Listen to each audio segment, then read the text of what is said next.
Oh, do you not want to keep, oh, you're just gonna type. What's that? I was gonna say you can keep it for the night. Taking any notes of your phone? I'll look here. So, oh, yes, all we can do. Yeah. Are we expecting Holly? There's just one missing right now. What's that? Her paper's still here. There's an extra one. Hey, we're ready. We have everything going live. Yep. Live streaming, Recording and all sorts of stuff. Yep. Okay. All right.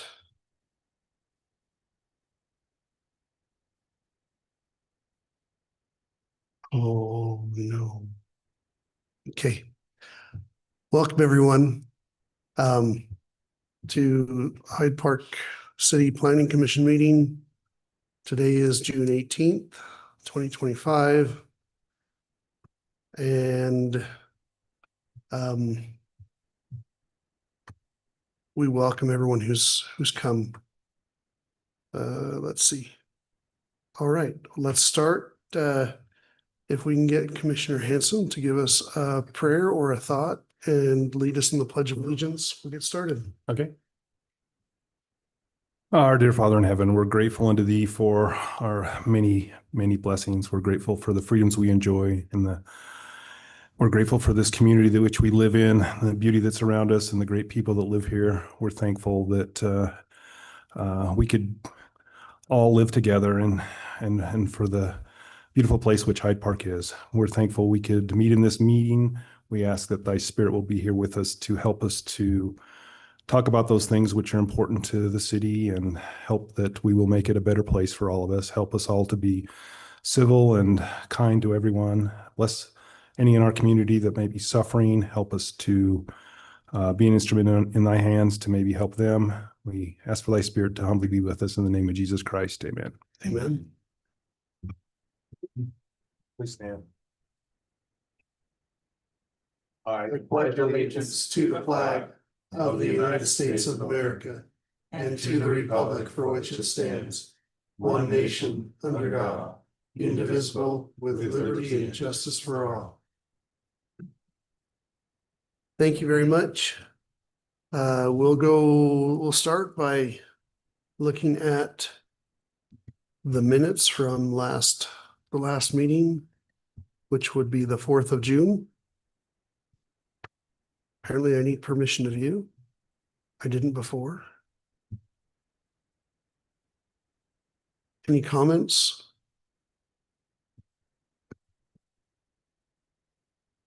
I didn't see any.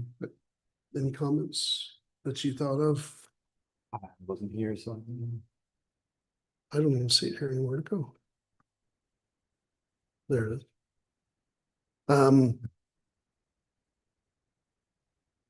I didn't see anything either. Do we have a motion? I make a motion, we approve the minutes as written. Okay. I'll second that. All right, we have a motion and a second to approve the minutes from the 4th of June as written. Any further discussion? Hearing none, all those in favor of approving the minutes as currently written from June 4th, say aye. Aye. Aye. Any opposed, say nay. All right. We understand Commissioner Baird is on her way. So we still have a quorum, so we'll continue until she arrives and then add her into the mix. You should welcome the cow. What's that? You should welcome the cow and the new planner, new city planner. Oh, well, would you like to, I don't know her, so would you like to introduce her to us? Sure. Our new city employee? In fact, we'll probably let her introduce herself. The Hyde Park City has hired our first ever official city planner. She's sitting right over there. Mikkel, would you like to take her microphone and introduce yourself? Hi, everyone. My name is Mikkel Layton. I come to you after spending 2 years with Grand County as a planner in Moab. I'm happy to be here to enjoy your beautiful climate. And have learned a lot just in the last 2 days. I'm very excited to get started here and help plan the future of Hyde Park City. All right, welcome. Yeah. Well, you're about to get thrown into the frying pan or the fire or both. Okay, Make it hot. all right, we have some administrative item or an administrative item we need to take care of. This does not require a public hearing, is that correct? Correct. Okay. This is a site plan approval for Hazard Entities LLC. It is on the corner of 340 West. So Center Something like Street or that. Hyde Park Lane and 900 West if we're using the Hyde Park addressing. If you use Hyde Park addresses, okay. Yep. Which is down just about a block away from where our city public works operations are. Would you like me to give a project description? Yes, please. All right. So the Paragon subdivision was approved back in about 2012. This is a lot within that subdivision, so that's already been subdivided. What's being proposed tonight is a plan that the city had approved previously a couple of years ago. But as our codes state, if a plan doesn't have any movements for a certain amount of time, they have to resubmit. So this is a resubmission of a plan that had been previously approved. This set of drawings that's in the box is the most updated version. It's a little hard to read, so I've requested that the applicant get us a different set that's more of a grayscale color format. But the other version is also in box, as well as the review done by Sunrise Engineering. There are a couple of elements that need to be looked at by the Planning Commission before granting approval. And I'll go through the comments from Sunrise Engineering that kind of summarize the city concerns. So first and foremost, our new master transportation plan that the city has adopted, we adopted last year, limits the amount of accesses that can happen on major important roads. Center Street is one of those roads, and so the spacing between the accesses, it should be 330 feet apart. And you'll notice from the parcel viewer that the neighbor has an access, and so the proposed access from the site plan, which is approximately located here, does not meet that 330 feet spacing requirement.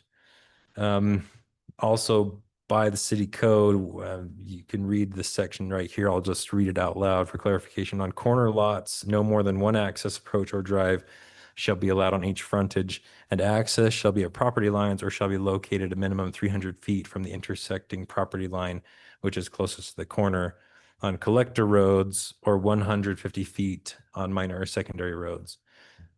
So what that means in a nutshell is the two accesses that they have, the access on the north of the property, which I'll pull that back up now.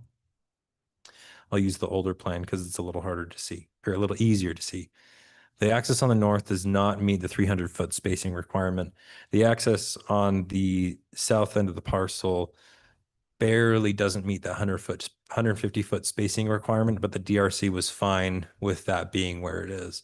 So one of the major questions that the DRC and Sunrise Engineering is posing to the Planning Commission as part of your consideration is, if the city allows this access on the north side to go through, we have allowed it in the past, it doesn't meet with our master transportation plan. But without that access, the project would have to install a fire turnaround, which could significantly alter the footprint of their building.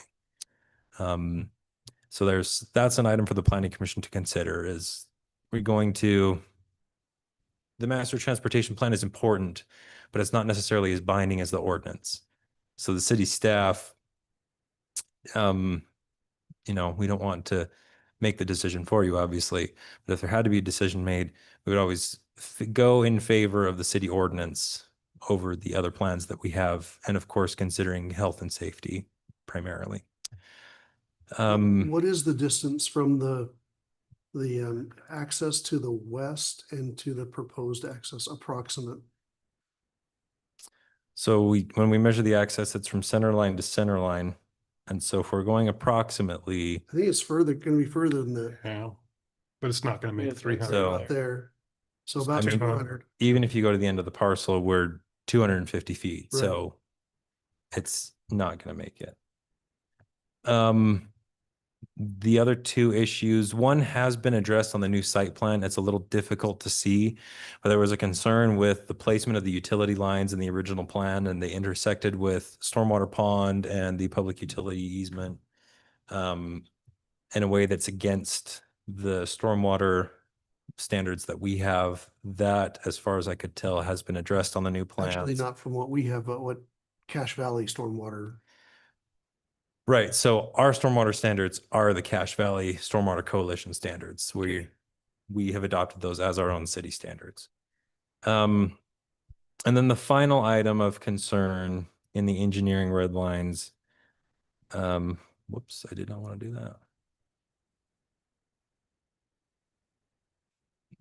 As you can see, even this final bullet point is the percolation test in accordance with those stormwater standards should be performed at proposed stormwater pond locations.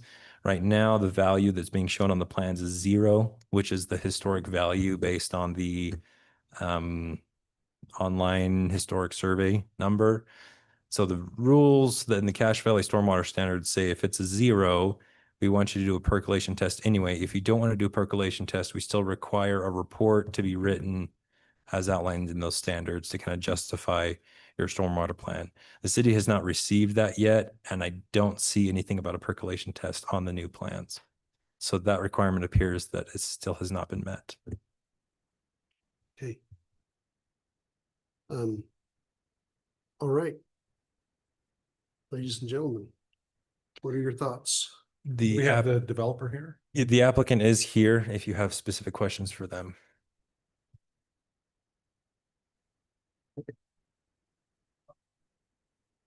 Why don't you come on up to the one of whoever you want to have represent hazard entities. Hazard. Mr. Dingerson, owner, Okay, and your name, sir? Troy Hazard. All right. Nice to meet you, Troy. You too. So 2 weeks ago I came, that's what you've been talking about. But I guess I was just unprepared that meeting, but I just wanted to give some more context and more explanation of kind of what I do. So about 3 years ago, we won our contract for the land. During due diligence, we came to the planning commission with our site plan as shown. They did approve it as an exception to the code at that time, because that's what we needed for my business to operate, basically. So we went through, bought the land.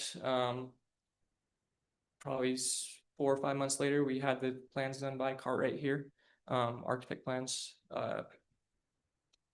Especially done, we came back, had another go ahead from them. We ended up having to postpone the building just because that was when prices were skyrocketing, interest rates were shooting up. So anyway, we've been saving up the past few years to do this project. And I guess I just wasn't prepared last meeting because I was expecting it to go through. But anyway, I understand the code has changed. I did want to point out that it was an exception last time as well. Just because this lot is pretty small, it doesn't even meet the 300. It's not possible for or to meet that 300-foot requirement.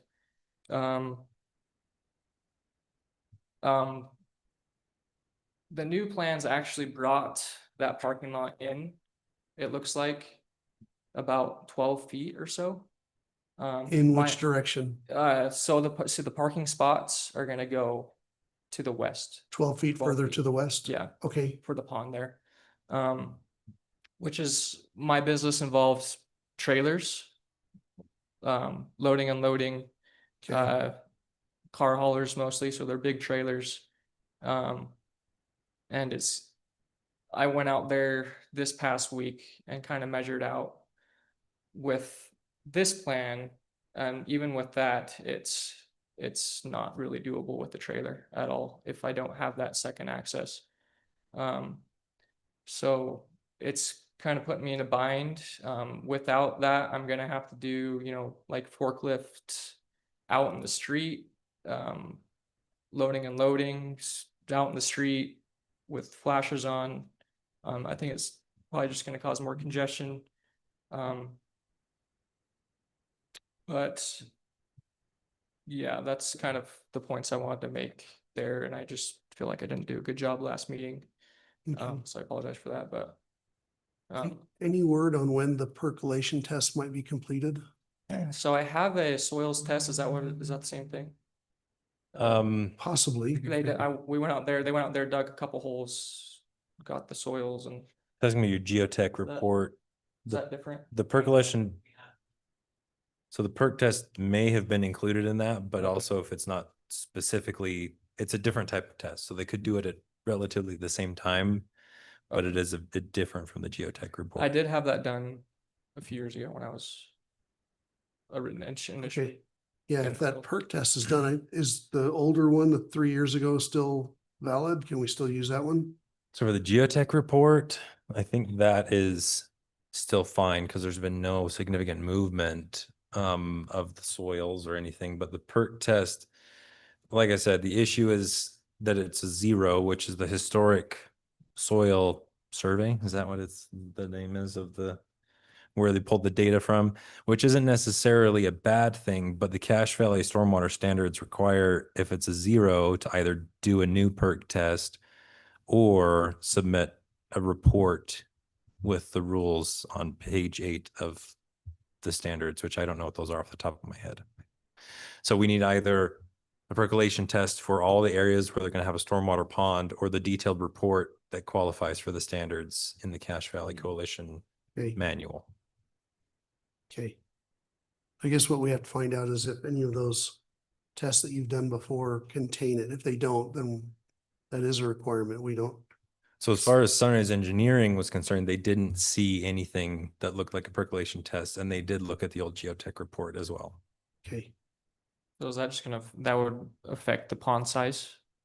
It could. Is it- could. In the plans, you show that your ponds are big enough to hold the 80th percentile of the stormwater, but if your percolation is a 0, I'm trying to remember the issues. I'm not an engineer, so I'm just giving this my best approximation based on my conversation with our city engineer. If it's a 0 and there's no percolation, I believe you have to upsize the pond significantly more to hold a lot more stormwater than our standard 80th percentile. Right, which we really don't want to do because we need space for trailer. Yes. Work. Sounds like the it's a perk test will give you a smaller pond if you can get that. I mean, that'll justify you having the smaller pond. Or force you to have a larger pond. Right. you know, So what- the ponds I have right now are sized for our standard 80th percentile stormwater, and even a little bit more than that. But what the perk test is going to show is if I need to make them even bigger, or if they're fine the way that they are. Okay. All right, so not smaller, but possibly bigger. which- Right. which And we there- hope it's not the case. And the reason why this is so important, especially for this part of town, is we know there's groundwater issues. You can go down there and look at all the other ponds and all the other lots around this one, and they're full of stagnant water and weeds and mosquitoes. And so now that we have updated stormwater standards since they came last time, we want to make sure they follow the new rules, because we don't need another mosquito pond down there. So. Okay. David, do you have any questions you want to ask? No, the only thing I was focusing on is the access point. I don't have a lot of thoughts on it, other than I see it's restricted. There's not a lot of choice there, so it seems Yeah. like as long as the pond doesn't have to be made any bigger, that seems like something that should be accepted and allowed to me. So just to make sure, the pond, It's in the corner. is it just located here in the front? It wraps all the way around It does wrap all the to way the other around? side too, yeah. So is there There's like a green. culvert underneath the, Yeah. okay, planned underneath there, okay, okay, Seems like a lot of stormwater for a small lot. yeah, no. That's, what is that, close to 10-15% of the lot? A lot, yeah. Okay. Polly, do you have any questions? No? Okay. I think Yeah. I agree. I think that because we subdivided it this way, we can kind of put him in a box that you really do kind of need that access. And it is a long way down on West Center. So there's not much traffic ever going to be down there. I mean, the road dead ends another block west of there. Yeah, I was just gonna look at that. Can you show us the map, the plat map? Maybe 2 blocks, not very far from there. It's in So the airport. lot is located here The railroad and tracks before Commissioner that. Hansen's right, the airport's right here. And unless that gets moved, we're probably not gonna be having much through traffic through there. Yeah, Can you zoom into where I'll speak into my microphone. will you zoom into where the actual, right there. where this plot is? Yeah, That so little I've corner, got my right? cursor on it right Yeah. now. Yep, That's what. it's right there. Cause he's asking for access off 900 and Center. Yes. Yeah, so the Both. city has already set a little bit of a precedent here. I mean, you can see the adjacent or the other corner Yeah. lot. They've allowed the same thing to happen. The plan was previously approved, knowing it was in contradiction to the ordinance. Yeah, I think that's an issue. My role as the city staff is to just inform you that that's a rule that we have. You know, if you want to continue that precedent and allow the access in potential violation of the master transportation plan, that's up to the land use authority. And in this case, that might be okay because otherwise we're going to have a problem with the fire access. And so it'd be a bigger concern for us as staff that we have the appropriate fire access through there than that we strictly follow the master transportation plan spacing requirements on a development that was approved before those rules were adopted. Yeah, I don't see a problem with Yeah, that. I think I'm okay with the extra access to the north. And just saying you got to finish up the other engineering with the ponds to make sure that you've done your perk test in the ponds to make sure that it passes the engineering, but allow the access to the north. I think I'm okay with something like along those lines. Melinda, what are your thoughts? Yeah, for the business, I love that, like, to give you that second access. I don't struggle so much with the 300 feet as I do the close distance to the intersection. I don't like those. But like Ned has a good point. It does, you know, the road doesn't go that far. I wondered about granting like a temporary access.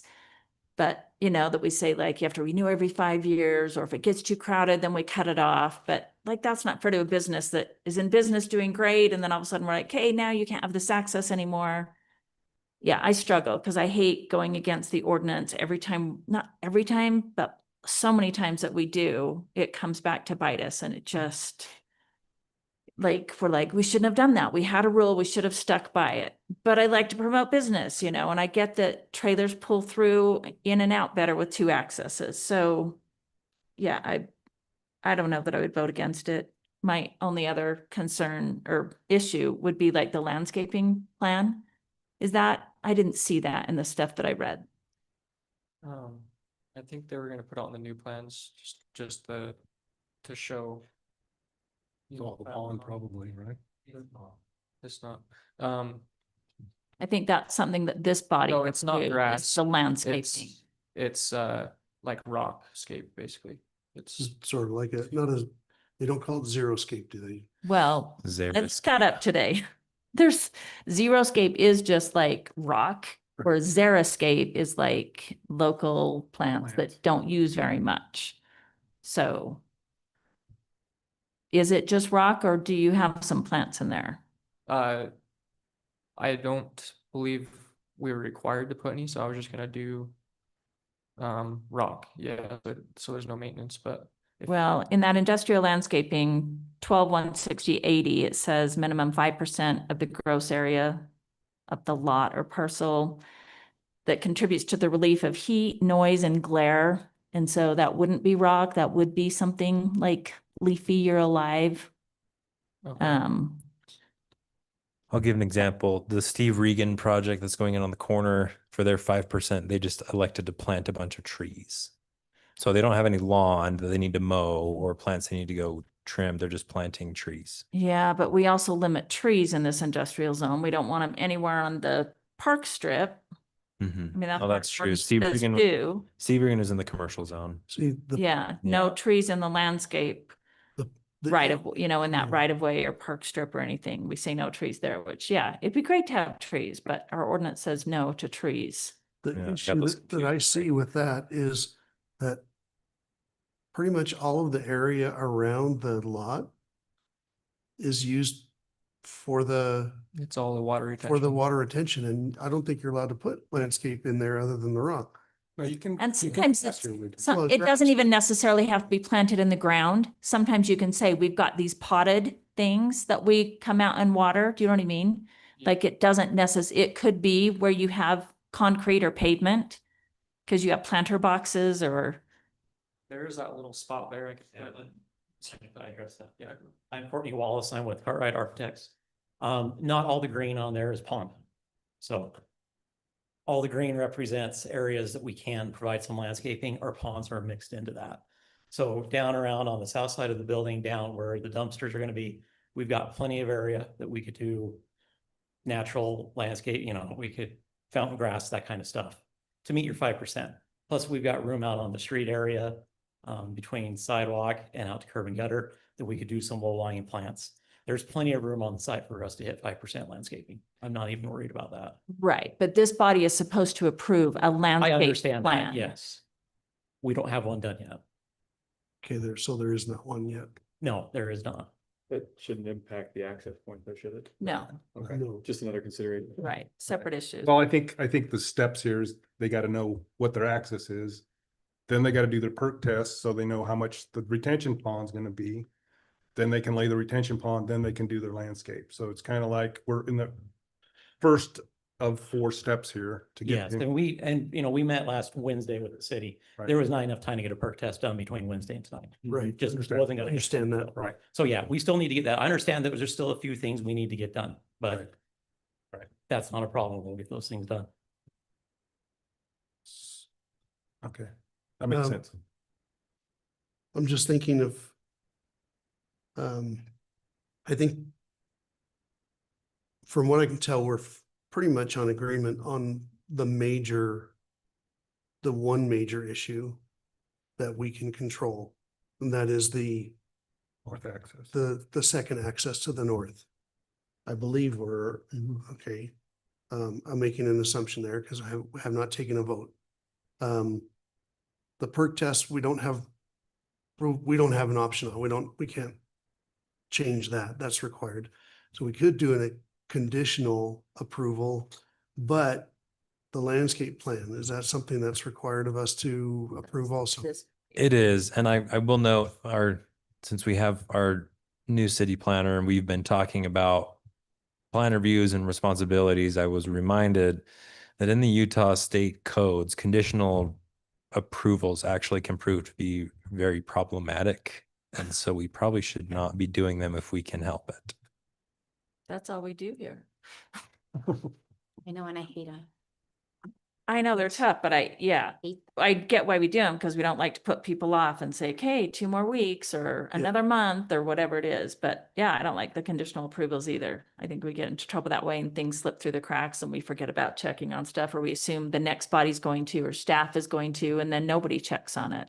And not your fault, like almost every project that comes before us, like we have a lot of conditional approvals that we probably shouldn't do. Where we try to save people time, but I don't know if it saves any time, and it definitely causes havoc on this end. Yeah, just a note, usually when there's a conditional approval, we end up following up with a plan for at least a month after the meeting, just to make sure the conditions have been met. Yeah, So so I does it- almost think like putting them off 2 weeks gives them a better deadline, like, Well, Yeah, we're chasing squirrels a little bit, but I just wanted to add that. let me ask this question. How long would it take to get a perk test done and to get a landscape plan done? The landscape plan's easy. We can Yep. have that back, no problem. The perk test, that could take a little bit of time. Okay, That's not what I do. So Right. I hate to answer that for the people who do it. I just know trying to get geotech reports done right now is a few weeks out. I don't think we'd have a perk test in 2 weeks. so is 2 weeks too soon, or is a month, 4 weeks a better, or 4 to 5 weeks. Well, and I want to be clear, the perk test, there's two options in here that the engineers have identified. One is do a perk test, and two is to prepare that report according to the Cache Valley Stormwater Standards. I don't know how intensive that report needs to be. I haven't read all of page 8 of the Stormwater Standards, but my guess is if we're waiting a month to do a perk test, it might be sooner to prepare the report Yeah, it as might per the be. And stormwater I know standard. my civil engineer, those things are way bigger than they need to be. So I think he's already taken that into consideration. So Okay. I would just have to talk to him about it. All right, well, I just wanted to make So- sure the commission knows there's two options there. It doesn't have to be perk test. There is the second Okay. option. So could that be done in 2 weeks? The We- report and the We'd like to landscape? get you done as quickly as you'd like to get done. So Right, yeah, what 'cause is the we- best schedule for you? To approve it tonight is the best schedule for us.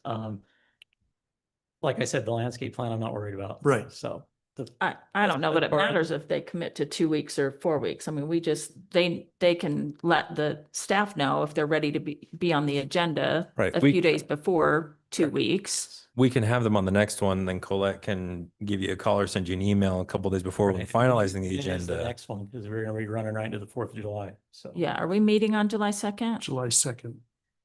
It's the Wednesday before.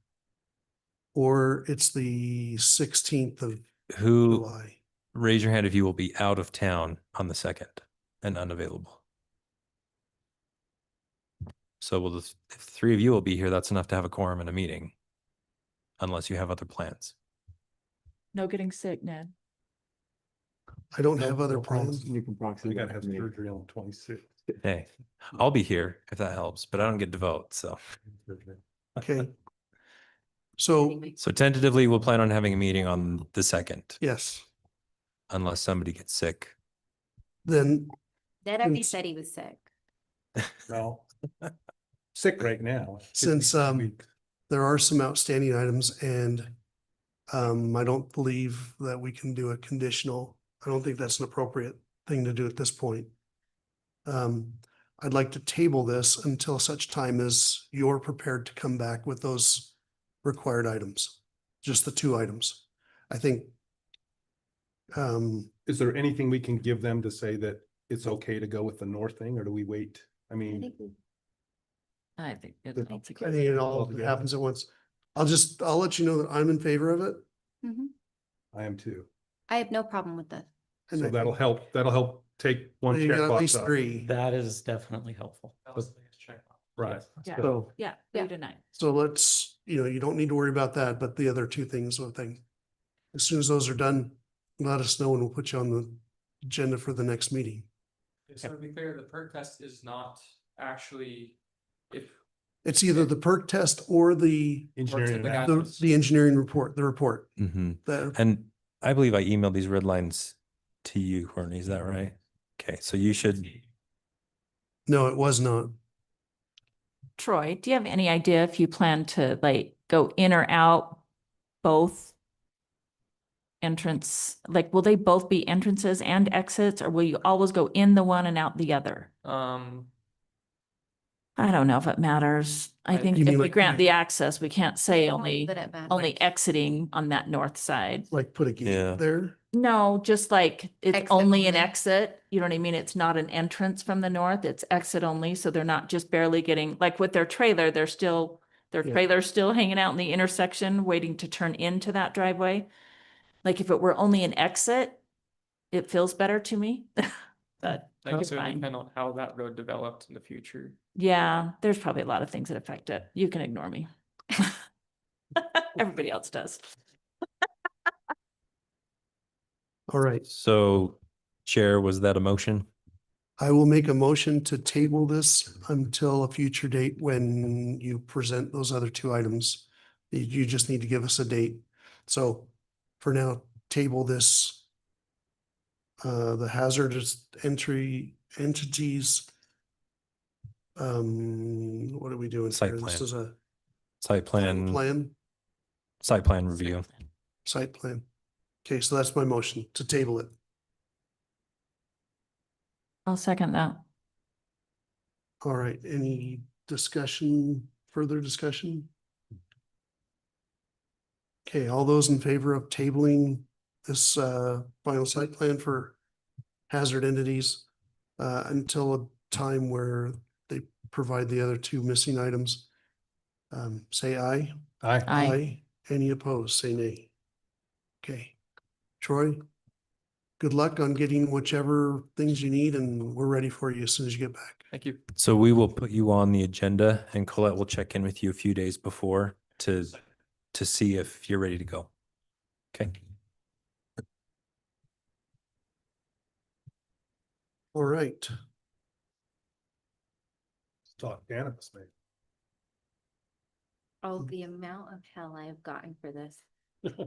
What's that? The cannabis plan, the amount of, I should have kept track of the citizens reaching out and residents being like, you are a freaking prude. I'm like in shock. Okay. Wait, let's introduce it and then we'll. Oh, sorry.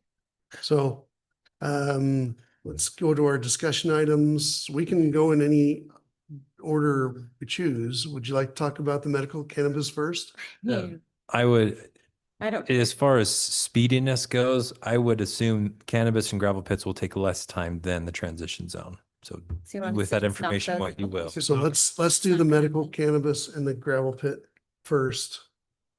Okay. And these are discussion items, so they still require a public hearing. Is that correct? No, only if it's advertised as a public hearing. So just being a discussion item. No. For us, they're discussion item. We're not voting on them today. Right. But to vote on them, we have would to need a have public some hearing. sort of public hearing beforehand. Right. Is that correct? The goal, as I understood from your email that we exchanged earlier in the week, was to get these ordinances tonight to a point where we could have a public hearing at the next meeting. That's That's- what I was thinking. That's the goal. Okay, So is this So- gonna go to the city council if we do some edits? They not gonna here, see it? not yet. Mm-mm. Or no? Public No. hearing at this level first. Okay. So all the city ordinances eventually get approved by the city council, but they don't go to their agendas until you hold the public hearing at this meeting. Marcus, can you make the text bigger? Yeah, in Thank fact, you. I'm gonna open this up on the online platform in case there's edits, then I can make them while we talk. Okay. Random citizen. Scoot up, please Amanda. Welcome to move come up to closer. a different chair. Random citizen number Just two. bring your chair up. Well, we already have random citizen one. So- Amanda, do you want my iPad? No, she's fine. Planning Commission, would it help if I summarized what is being proposed in this ordinance Yes, you bet. and why it is being proposed? So, a neighboring city which shall not be named for the public record recently fell victim to a medical cannabis facility that was put in a location that was not appropriate or aligned with the state code or the city ordinances. Because their city ordinance wasn't very thorough and the people who reviewed it at the state level misread some things. And so the cannabis dispensary got put way too close to a school. So in response, everyone in the valley is really concerned about medical cannabis. So we have this draft ordinance for you to look at tonight. This is the draft that was originally discussed here and then passed to the city attorney. His recommendations stick very closely to the state requirements. He didn't deviate too far from those.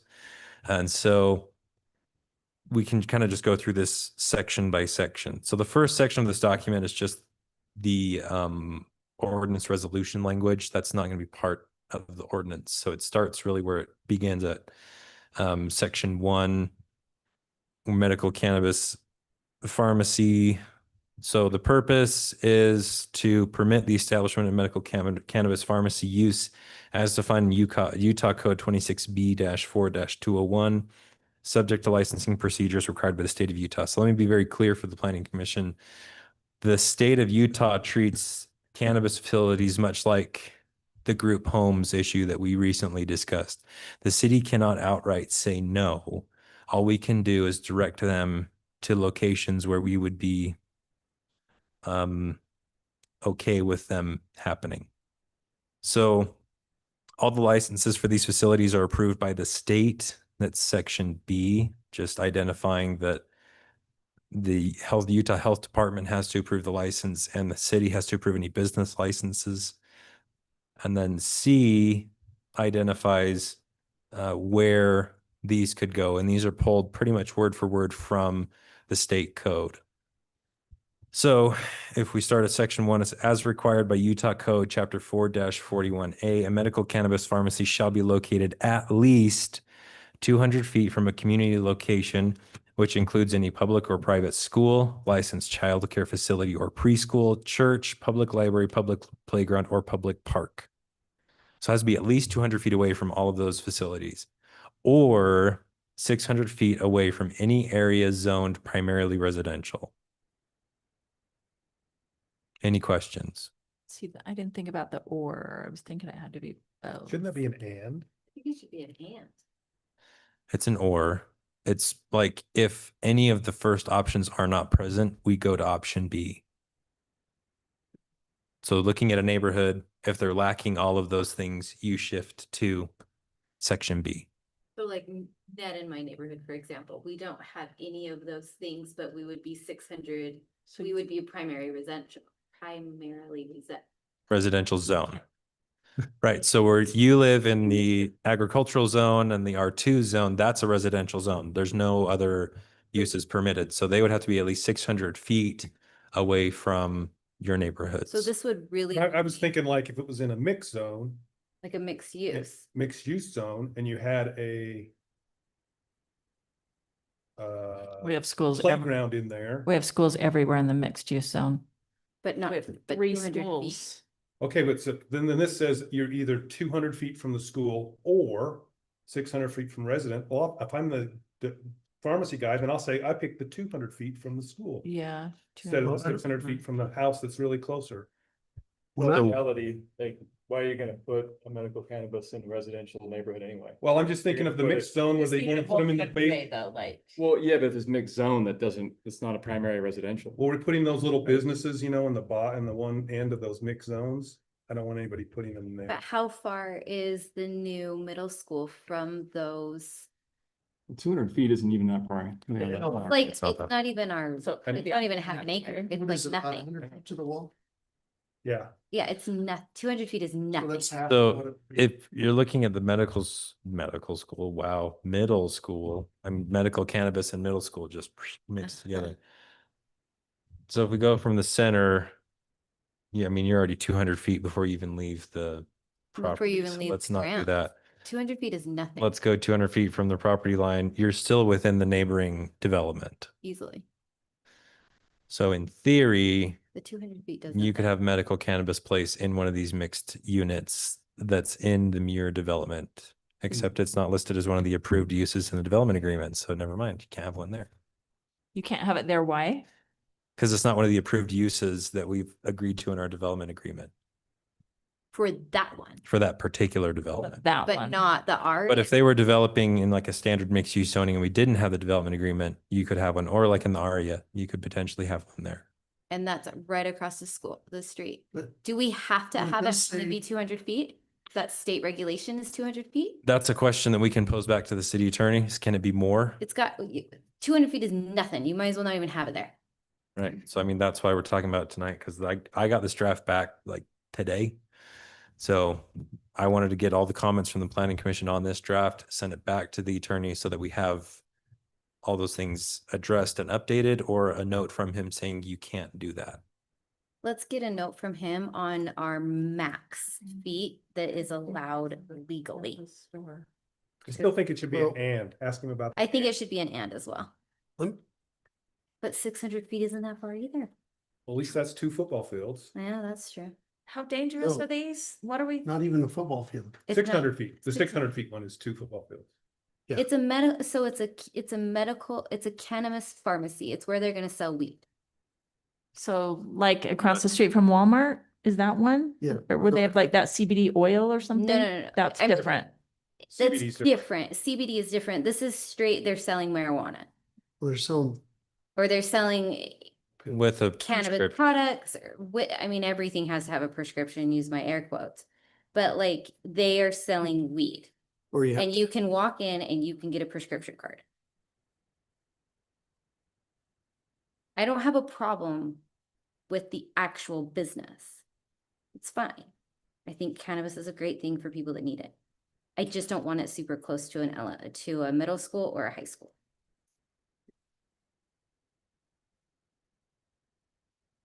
Okay, so the three comments we have so far are, can the spacing be more for both of those?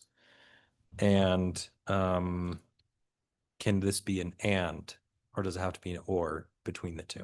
Because if it's on the other side of Wolfpack, if it's that commercial that's facing the highway, that's even farther away from the schools. That doesn't make me uncomfortable. That would be fine. I just don't want it that we can go on our lunch break and and buy vape.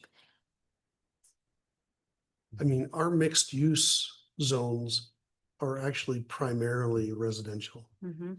Right. That's another point that I was actually discussing with Mikhail earlier, is with our percentages being what they are, we probably could win if it ever went to court, that those are primarily residential, because we require that we have 40% commercial, but 60% is residential. So primarily Right. more than half of the zone is set aside for Is residential residential. use. So those areas require a 600-foot distance. So you would, with that being According considered, to the- probably the entire section of town that is east of Highway 91, most of it would be excluded from a Well- medical cannabis facility. Unless Because- That gets to a sticky situation too, depending on how much they want to push that.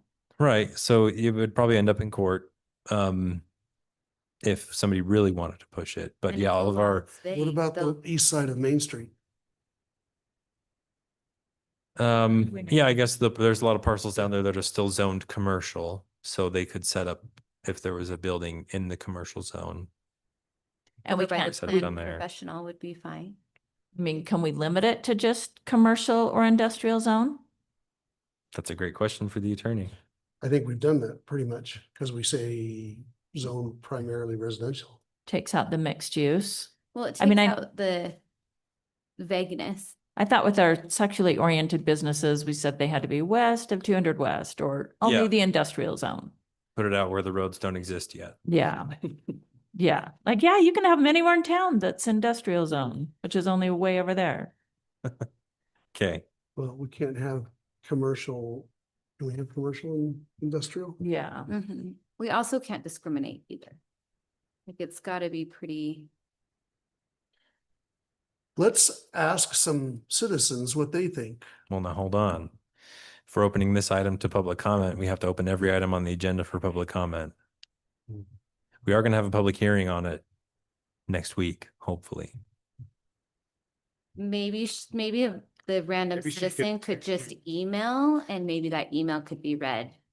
Right. Just take confusion. Generally, if we're not accepting public comment for an item, like if it's not advertised as a public hearing, we will accept any comments in writing, either to the planning commissioners or to the city staff. Okay. You need me to text? That's the idea, is we get these I got it. ready for a public hearing at the next meeting. I probably said next week, but you know it. So I believe the Utah state legislation, it's within 1,000 feet is what's on Utah state. So let's double. Okay, check. so we can always go up to what the state law So this, allows. We can't go We can't less be strict. Restrictive. We can't be less. Correct. restrictive. Those are the words I was looking for. so on their code, a person may not locate a cannabis production establishment within 1,000 feet of a community location. Well, that's a production establishment. That's like a farm. Right, right. No, I know. Okay, sorry. I'm just for reference. Or within 600 feet of a district that the relevant municipality or county has been zoned primarily residential. Okay, so that's for a production facility, it's the same, the 600 feet from a residential zone. Yeah. Okay. Do you want to just drop A? I don't know if we Commissioners, can. is that what you're saying? Or Well, let me, Well, I don't think A even. What if you does s- what if you anything. What's the flip them? point of even having it there? What if they were both 600? Yeah, why can't? Well. I mean, all of those things right now are in residential zones. right? Or, yeah, I mean, For Well, me, it's just saying commercial or residential. Yeah, zone. why can't we let's just check with the attorney and see if we can just pop it in a commercial or industrial. I think that's the easiest fix here. Yeah, I think so. Um, Instead of trying to mess with all of this and or Well, what feet, it about- just has to stay in that. Flip it and make the 600 feet the first requirement. Yeah, but then that gets tough because like have them both be 600 feet or have it be 600 for the top one and 200 for the bottom one. Yeah, Ned's shaking his head because he knows Just- exactly what that means. I guess what I'm wondering is if changing B to A and A to B makes a difference. Oh, like you have to meet the first one, And and if not, if they're and, they don't have. If it's an If and, it ends, it maybe. doesn't matter. If it's an or, it doesn't matter. Your True. B is the same as B or A. That's Yeah. how I feel. Yeah, we should just find out I if it can be Change, restricted change first. to and. Just and would solve that. And then if we can put it in just a commercial or a planned professional, which would be commercial as well, isn't it? Or is we planned got rid of professional? planned professional zone. It doesn't exist Did anymore. we take it out? It's gone. Oh, okay. I thought we No, did. Nobody used it. Nobody used it. So if it's just commercial, Yeah, I mean, I would prefer we stick it in the industrial zone, just like Melinda said, the same reason that we did sexually oriented businesses, because that's way, way out there. If we're really worried about it. But if you want, if we don't can would restrict be it, commercial. okay. Either way, Okay. it still could generate sales tax, so. I just don't want it around schools and I don't want it to cause with cars coming up and down at weird hours. I don't want it to cause a disturbance to residences. That's really all I'm thinking about. I like the fact that it's cannabis, I don't really care. I mean, what happened to all of the things that were in the original suggestion, like hours of operation? Yeah, I was just gonna say the 7 to 7 or. I sent those to him and asked if we could include it. Advertising. And he didn't address that specifically when he sent me this draft. So I will make another comment Because those to were in remind myself Rapers. to bring up all of those items that were not addressed in that draft. Yeah, To at like- least ask him, or is that because they weren't allowed by code, or is that because? right. And the other one What's was the- the advertising. No. No leaves, I guess was the big thing. No marijuana leaves in the Yeah. advertising. Yeah, no marijuana leaves. I mean, most of the places that I've seen out of state No cartoon, no. and Mm-mm. and overseas Well, is a green cross, like a red, Yeah. like the Red Cross, except it's green. which is Mhm. great. So, you know, right away, they get the green medicine. Whatever that means.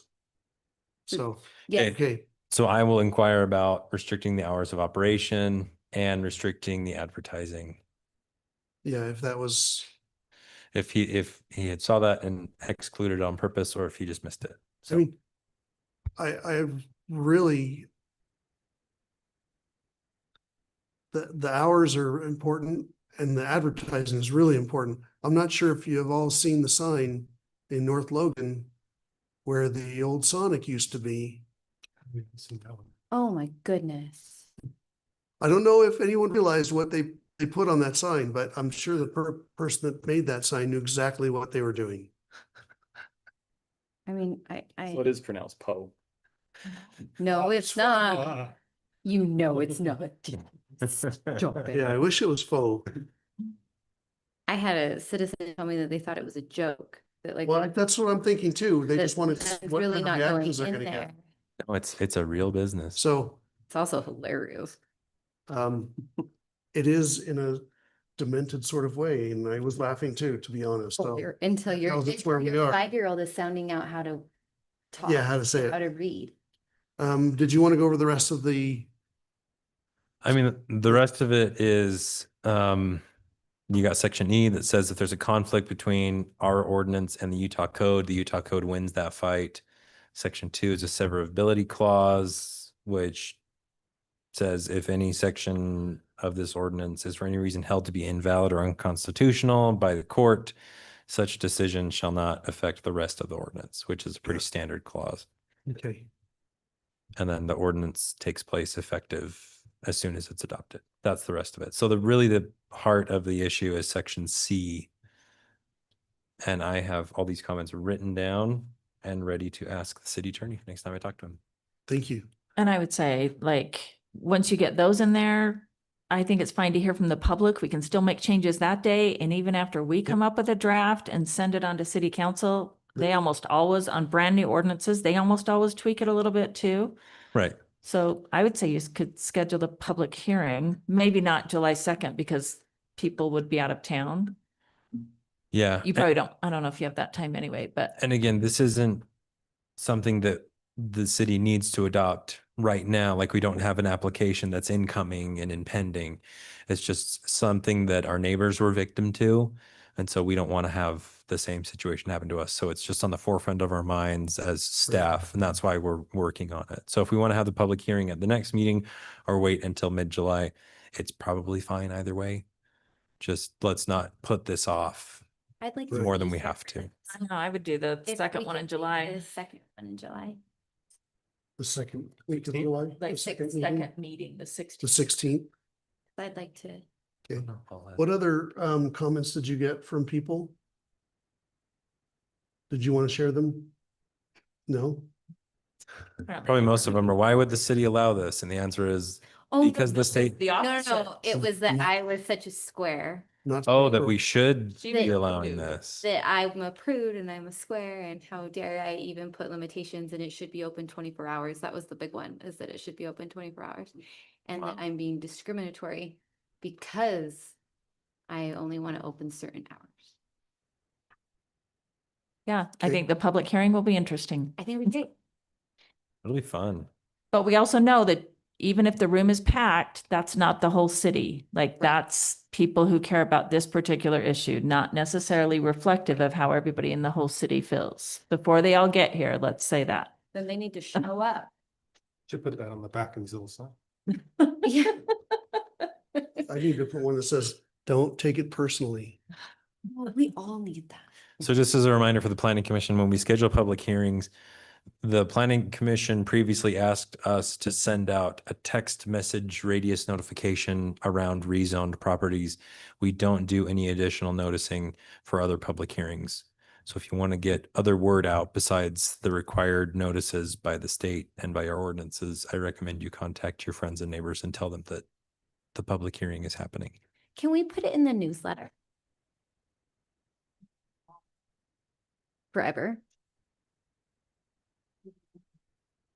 Yeah, and you'll get like Go back far more on that. people than you Like, usually. that might be a really great thing to start doing, is to put it in the newsletter. You just don't all, you don't, Have been informed. a newsletter has one deadline a One month. that I know, and we've got two. a week, Yeah. So it makes it hard. Yeah. Well, even if we could put it on the socials, we could put it on the socials. That So would then we be have to start posting all public hearings that fine. way. I mean, Okay, you come to work in the office. I will create No. I will create the post. You just have to send it. Well, so one of the things on my list of things that the commission's been asking to look at for a while is our public hearing and public noticing requirements. If you want, I can get that on a really soon agenda, and we can review what the ordinance is around public noticing requirements and start talking about if that needs to be changed. Let's do that, because that is one complaint that I've heard from residents is that they don't feel like they know what's going on, even though I know where they can go to find the information. Right. And my response to everybody who asks that all the time is, how would you like to be contacted? And generally they say social media, Yeah. Email, text message. And I'm like, we do all of those things.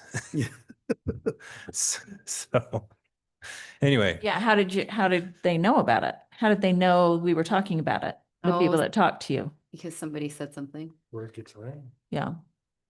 and that person will remain nameless because they are probably watching on YouTube. Well, and it's fine.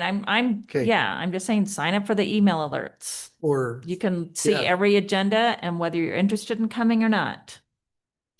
and that could be so your decision maker. Colette, if you will remind me, and maybe Mikkel too, on our next planning commission agenda, let's just get the public notice ordinance so we can review it and have a discussion about if that's something that we want On the to 16th change. or after the 16th, because I won't be here the second. Okay, so for the 16th. Sometimes we don't get to those discussion items, but it could be on there in case there's time. We'll see Okay, how long the public hearing goes. Are we There's, all good with the Cannabis. We don't have to the motion. cannabis, medical cannabis? so again, it's a discussion item. You don't necessarily need to vote to table it because you can't vote to No, approve I'm it not going to anyway. table. I'm just asking if there's any more discussion. Okay, If not, sorry. we'll move on. I like the questions posed.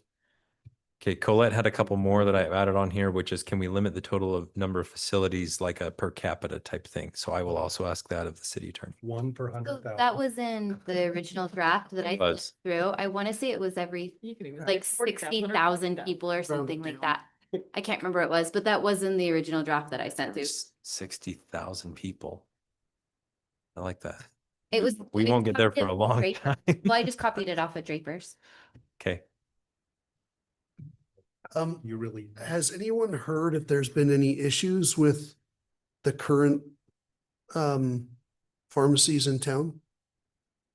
Has there been any increase in crime around them? Has there been anything that's of note that or concern that would drive us to do anything more stringent or not worry about it? I don't know. That would be an excellent question for the chief of police. He attends all the city council meetings, so we could ask him if he's seen any increased traffic around the facilities that exist in North Logan. I don't know if the city, Thereabouts. if the other chiefs of police get don't know. together and talk about these things and say, hey, here's a real problem that's coming up, or here's, Oh, they do. I'm But- sure they've got some sort of breakfast that they go to. Something. The Maverick. Yeah. I have information on the ag side of it, on the growing side of it, if you're interested in that. But if we're just talking pharmacies, I don't think This he is- addressed that because I reached out to Mark Ashcroft of the extension, USU extension. And he's in charge of overseeing growing it. So if you care about growing it, I have everything he said. But if we're just talking pharmacies, I don't have anything. This is just pharmacies, but do we need an ordinance for production? I think that would be a good idea. Yeah, we Mhm. could probably draft something up. And then Just like that this, for mirroring the Mark, state that would be code. super helpful. Do you want me to hurry and read what he said? No, let's put it on the agenda to look at an ordinance for production, because they're gonna be two separate things. Should just be owning industrial zone. Absolutely, Mostly what he said is a bunch of people jumped onto it and lost a ton of money. for sure. Like we don't have the climate for it. Because in the Super fun. original ordinance draft, it does state that there can be no production on site. Right. Okay. Yeah, we'll have to look into that, see if we want a separate ordinance for that, but let's treat them separately so that we can, Mhm. if we want to pass the first one, we can do that before we worry about the second one. They're not tied together, so we don't get stuck Absolutely. without doing that. I don't want to get stuck. All right, any other comments about the cannabis discussion? All right, let's move on to the gravel pits. Yep.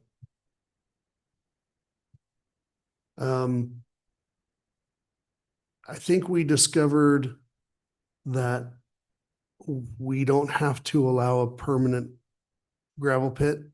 We've already got our ordinances up. Well, they're designed well enough so that we don't have to allow a gravel pit. Yeah, so based on your emails back and forth with the state property rights ombudsman, a permanent gravel pit, it has to be declared a Like a sensitive area or something like that. well, it's like essential resource production zone, something of that, Critical of resource. critical resources. And it's a legislative decision of the city. It's almost like a zone that has to be assigned to it. And so the city gets leeway with assigning that to it. And the state has very strict rules regarding that designation, what they can and can't do. And so the property rights ombudsman's email basically said, yeah, I wouldn't worry too much about adopting an ordinance for gravel pits as a city because the state code is pretty comprehensive and thorough with that. So what we're looking at here is a draft ordinance that talks about temporary gravel pits. We've had a couple of developments come through where they wanted to set up rock crushers and things. as while they're doing their excavation on their property to create gravel and materials. The city granted one conditional use permit to the Lone Cedar development to do that, but the requirement was that all those materials had to stay within their construction site and be used for their projects. As far as we know, they are still doing that. We have our public works watching them pretty closely to make sure they comply with that requirement. And so this is the same idea. We would allow a project to become a temporary gravel pit if they wanted to harvest materials from a site to be used. Within Well, it that says right development. here, said gravel pit shall only be permitted in order to provide materials used on the approved development or subdivision site related to infrastructure improvement, installation, or individual lot improvements. So if they wanted to, for a subdivision, if they said, hey, we also have this parcel over here that we'd like to harvest gravel from, this ordinance gives us a set of rules for how the city could allow that to happen. So we could just go through these one by one. So the following regulations apply: distance to dwellings, mining operations, including extraction, stockpiling, staging, crushing, shall be located a minimum of 500 feet away from an existing dwelling. Hours of operation shall be limited to 7 a.m. to 7 p.m. So that's more strict than our noise ordinance. Transportation of materials offsite is prohibited. Only roadways within the development area shall be used for moving materials. So they can only use the developers' roads that they've built for their project to transport the materials. The operation has to meet all county, state, and federal requirements for safety, noise, erosion, and dust control. They have to prepare and submit a site plan by a surveyor and or engineer showing all the proposed uses on the site, boundaries, extraction areas. They have to present a reclamation plan, which basically means once they're done, how are they going to make it look pretty again and not just like an ugly scar? They have to present an estimated budget for reclamation and then bond with the city for that. In case they decide to cut and run and leave their ugly scar, we'll have money to go in and do the reclamation for them. And then the conditions for partial release, if they do the reclamation, we can release part of that bond back to them in appropriate increments. There's a time limit, so they have to get the reclamation done within 6 months of expiration of their temporary permit or discontinued use of the pit. Let's see, try to see if remember if there's any other sections that are particularly interesting. I think the rest of this is just applicability and approvals. The permit's only good for 1 year. At that point, they got to come in and get it extended. And approval has got to be from the planning commission for an extension. Who prepared this document for us? Our city attorney. And the last point is any agreement is recorded with the property. So. it's there So even if forever. one developer sold out to another, the next developer could use it. Right. And also see that their permit has expired and they need to come in and get a new one. But it's not a conditional use permit? It doesn't appear to be. This appears to be, we would have to create a new form, a new type of permit within, just as the city staff, we'd have to create that, but that's not too hard to do. Oh, because I guess conditional use permits don't end. Is that the difference? Yeah, like conditional use permit follows the land, not the owner. Yeah. So if somebody were to come in and get a conditional use permit for example, the Lone Cedar development got a conditional use permit to use a rock crusher to create landscape materials for their property. That doesn't necessarily go away. They might stop harvesting those materials once all their houses are built, so they have no use for it. But now in perpetuity, if that property were to be bulldozed and redeveloped, they could bring out another rock crusher and say, hey, the city told us back in 2023 that we could do this, so we're going to do it again. But under this, they would be prevented from doing that. Right, under beyond a this, year. it would be a separate type of agreement that's only good for 1 year, and then they have to come in and get an extension.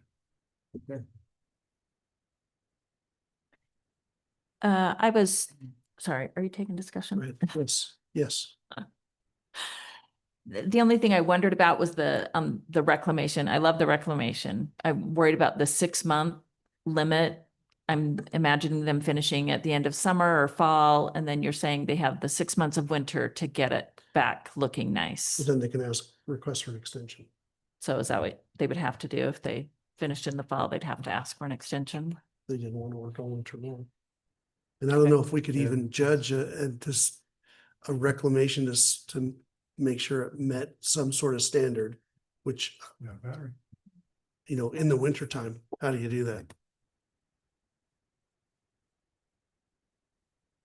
Yeah, I mean, is there a standard for reclamation? Just what the plan is? It does have to They be have to approved by sub- the city Yeah, engineer. they have so- to submit a plan that we, kind of like our landscaping, how they Yeah. submit a plan. I do think it's supposed to, under that little C under 12, I think it's supposed to say the city's fee schedule, not their fine schedule. Or maybe, I guess fees and fines would be the same thing. we call it our fee schedule, so you're right, it would be, we need to change that to fines. And do we have to set that fee now? I mean, with this, we Or probably have to set a fee to it. Yeah,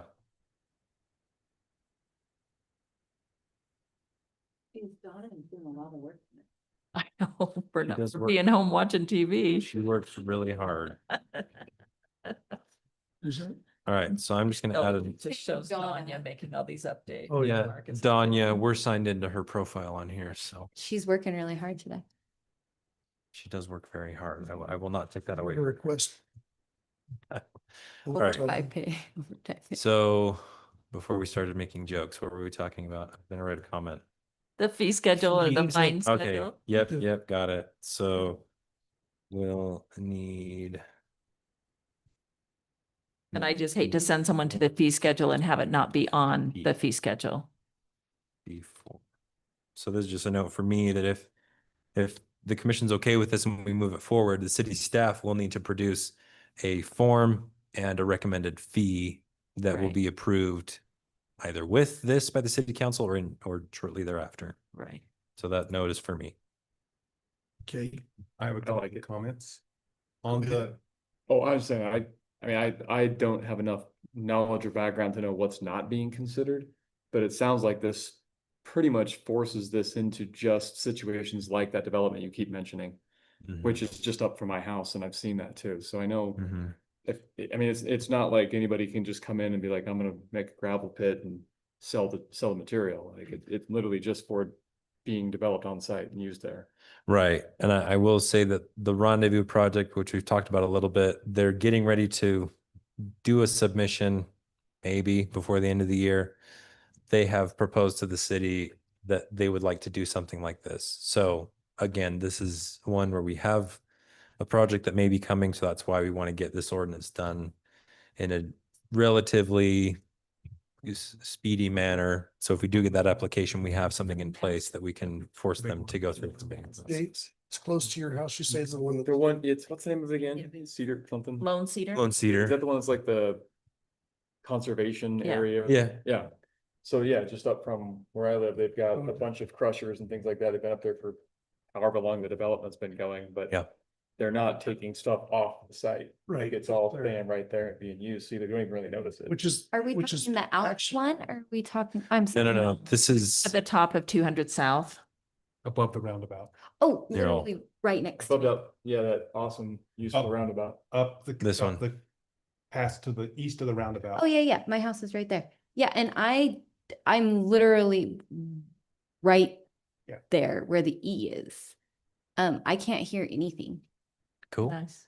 That's good. Okay, And that's how many trucks are not mean, going by there your are- house, Mike. No, there are a I mean, ton of trucks, I'm all for but this if it lowers the traffic through the. there are a lot of Retail. trucks, but I wouldn't say that it's like a crazy amount. Like we still have our free range children that are everywhere and I haven't noticed anything crazy. Okay.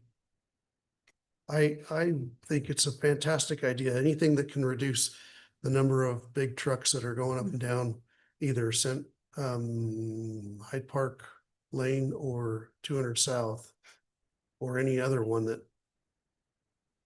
is used often by these trucks would be wonderful. Mhm. Does that extension come through the planning commission or can that be done through the staff? So that's Back what to the planning. draft ordinance says. It's done by the planning commission, Chip grant extension. Oh, yeah, sorry. I which is didn't read it. probably a good thing. Just another responsibility. Sorry. Trying to That's- push that that's- out. I still have. Yes, please, Ned. Okay, the first one is on the 500 feet from existing dwellings. That should probably say something like 500 feet from existing and anything that's been permitted.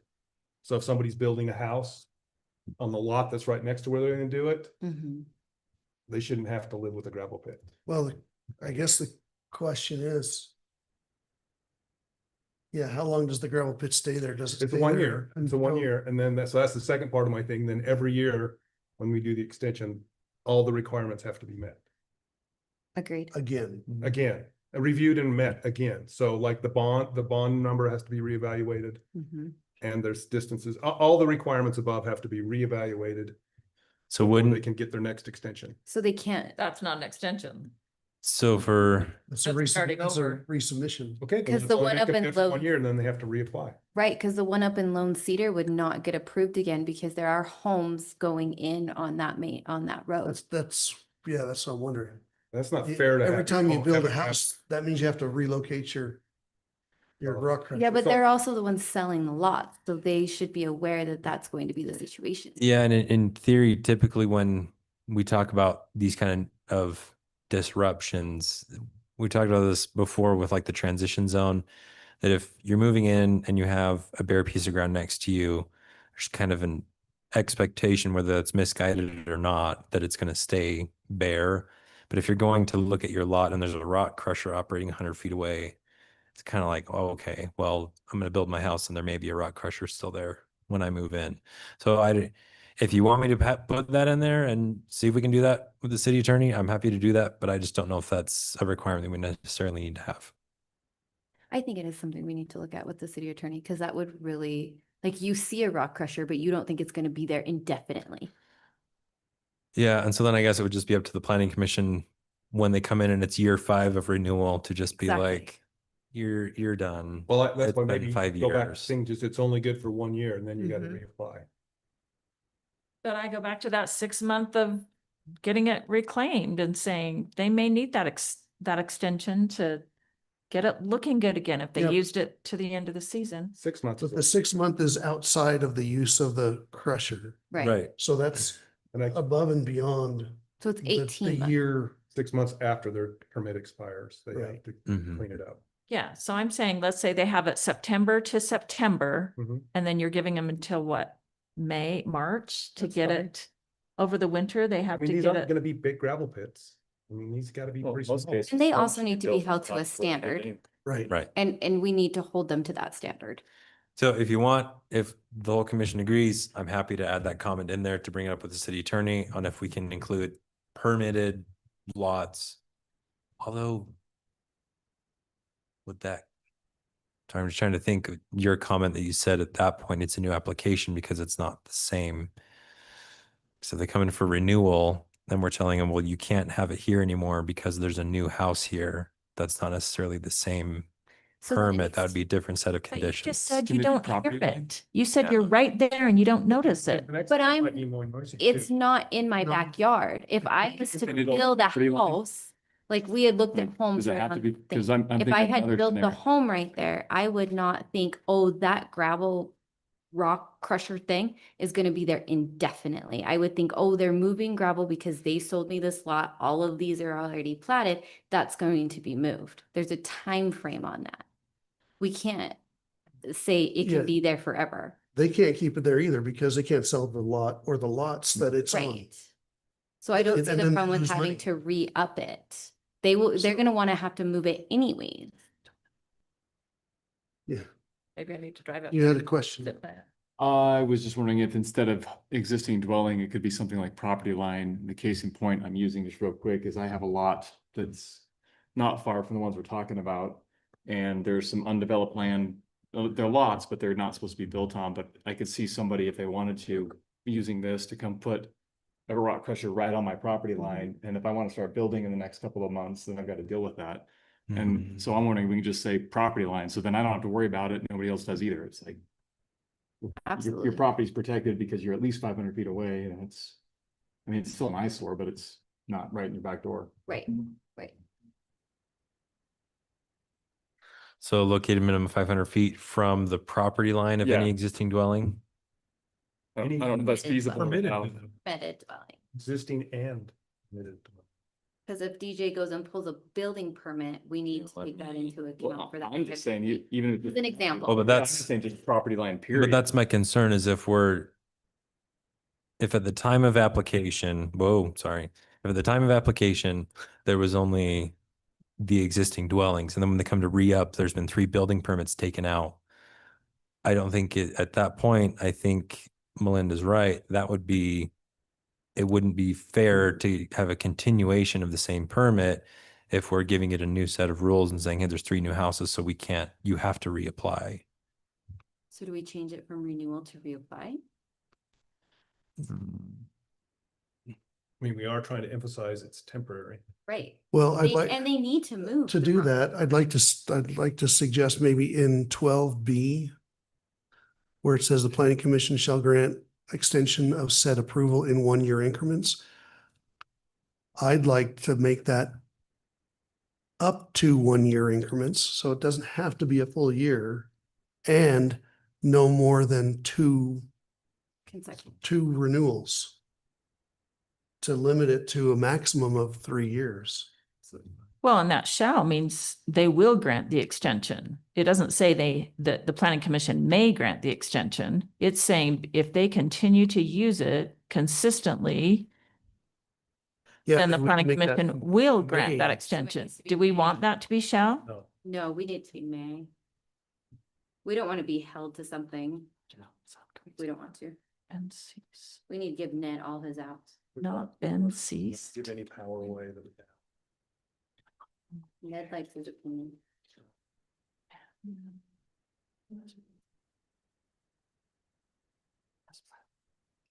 I do think you need to make it some kind of renewal thing because you don't want to make them go do the reclamation thing.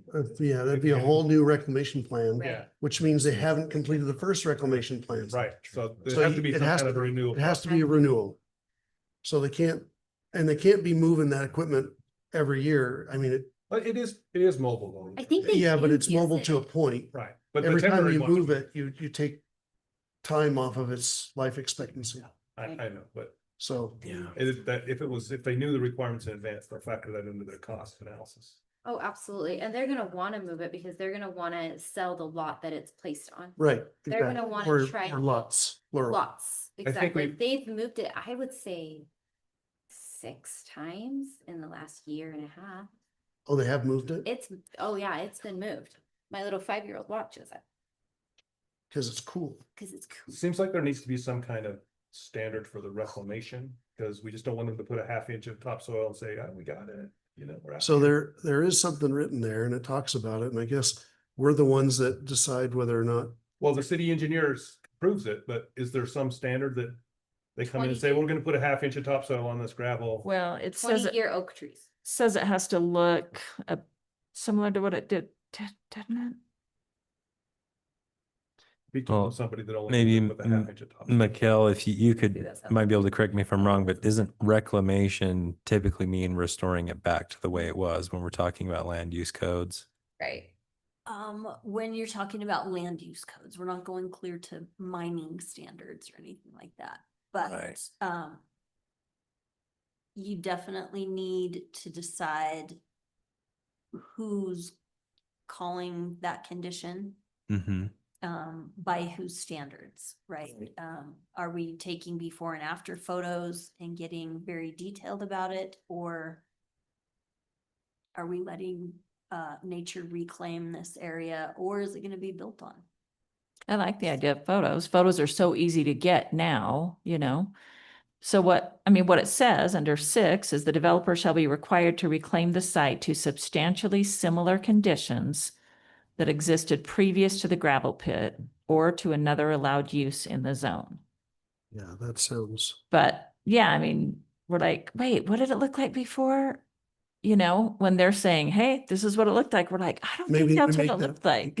I kind maybe- of like the idea of photos. Maybe we make that part of the reclamation plan. They have to provide before photos. I mean, but think about it, if it was really crappy before and had a steep drop off, you wouldn't want to have make them reclaim it to that. You want to make them I think more that would gradual all drop offs and get, enough topsoil.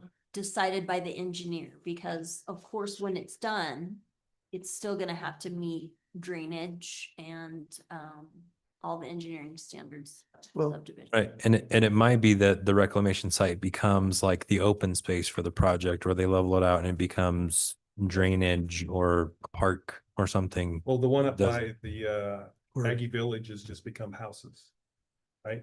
Right, so, I mean, well, that's probably realistically gonna be a lot of it. I mean, you look at the Lone Cedar development, we keep using that one because that's an existing one.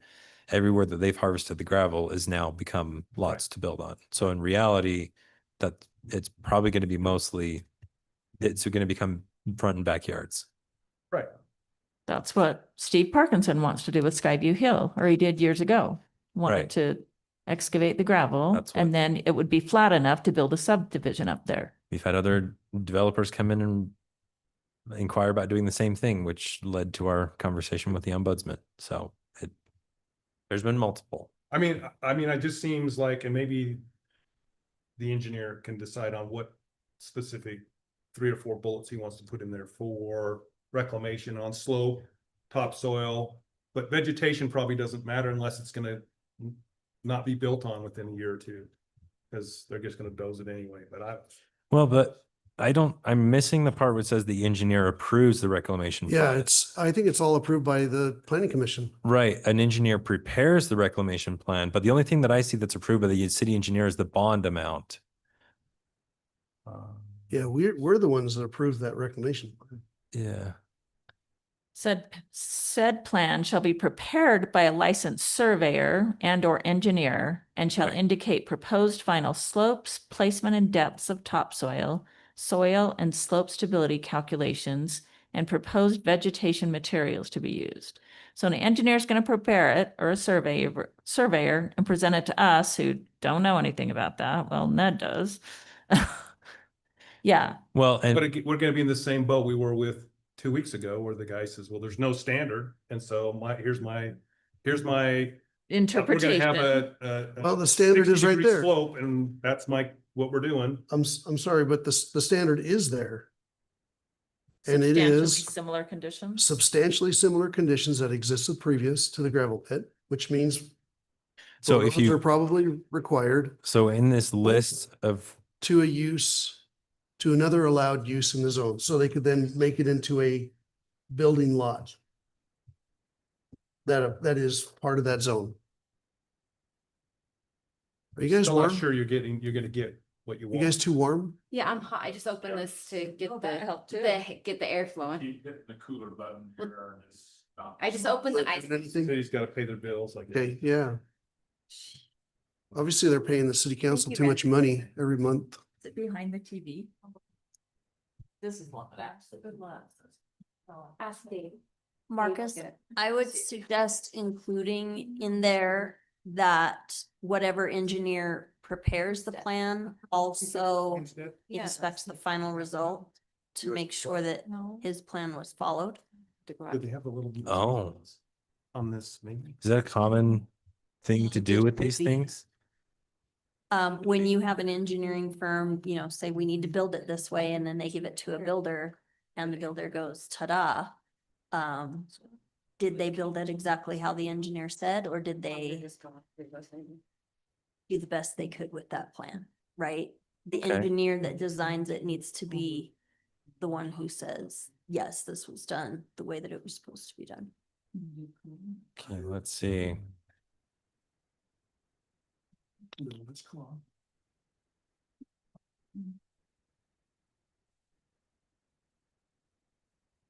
I might have to take some time to think about how to word that. I'm just gonna put a comment in here. So you can help me figure out how we're gonna word that. Okay, Okay, so the comment from our new city planner was that we probably should put an item in here that says that the engineer who prepared the reclamation plan should also have some kind of sign off please. after the Thank fact you very much. to make sure that the plan was followed. Good. I'm from So, Southern. I'm gonna add a comment. I'm gonna add a comment in here to do that, and we will work on getting that language in here.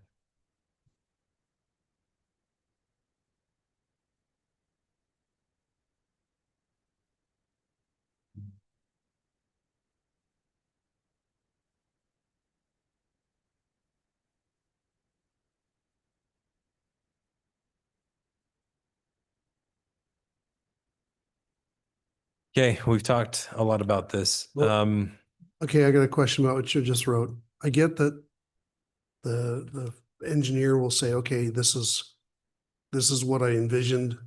It's done. But that engineer doesn't work for the city. So maybe instead of signed off, So we say reviewed, I think it's probably part of the bond release. part of the bond. If we would put it as part of the bond release, maybe. condition of a release of the bond. Condition of release of the bond. As approved by the city engineer is in there. Yeah. Well, as approved by the engineer who designed the plan. And, or maybe just reviewed by the engineer who designed the plan. Because they don't That it was completed to his represent the standards. city, but Right. that they've reviewed it and said that, yes, this was accurate to the plan that I presented. Okay. Yeah, because again, my concern is that engineer that develops the plan does not belong to the city. He doesn't work for the city. He works for the developer. So him saying, yep, we did it all. Is, I guess, could be a requirement, but it still needs to be reviewed or inspected by someone in the city to get the bond released. Yeah, so Mikhail and I will work on figuring out a good way to word that. I think right now, what I would stick to is just putting something in there that it should be reviewed by the third party engineer. Or not the third party, but the developer engineer. So they don't have like a sign off signature block, but we would want a word from them if their plan was followed or not. Okay. Now, as far as close out of the, end of the use of the mining equipment, the crusher or whatever, which is 6 months before the required reclamation has to be completed.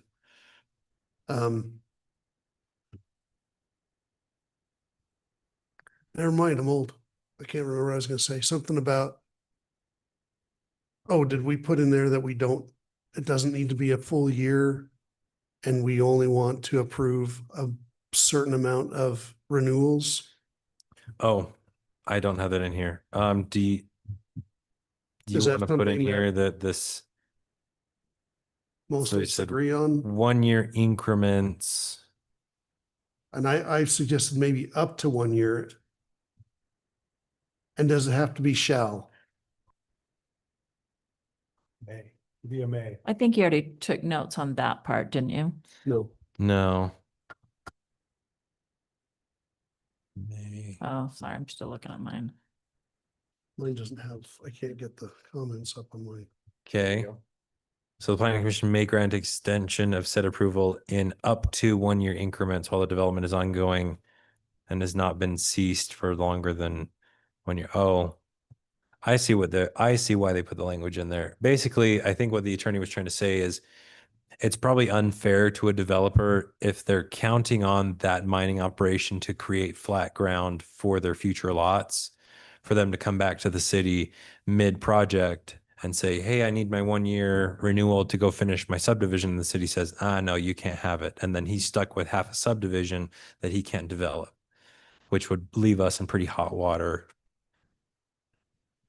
So I can see why they That's had why it that like, says shall instead of Shall may. May. Yeah. right. And Because that, they've continuously used it. right. And they have the conditions to meet that coming right after that, where it says the operation has been ongoing and has not stopped. So And if the developer's actively building the project, it would be unfair for the city to revoke that permit while they're still undergoing their process. That's what that's talking yeah, and about. as long as they haven't violated anything, any other parts of the agreement, if they violated something, then you can bring it back. Yeah, I up. think what we could do is add another sentence after that that says something like, if the developer has not met those requirements, then the city may revoke or Not grant. may not grant the extension. I think that's what we probably need to do. So let me Undo. undo those. How long has Lone Cedar had theirs? It's a conditional use permit. So Oh, they can have it forever. But how long has it been? since they started construction, which was They had an open pit 2 for years ago, 6 not quite 2 years ago. Add.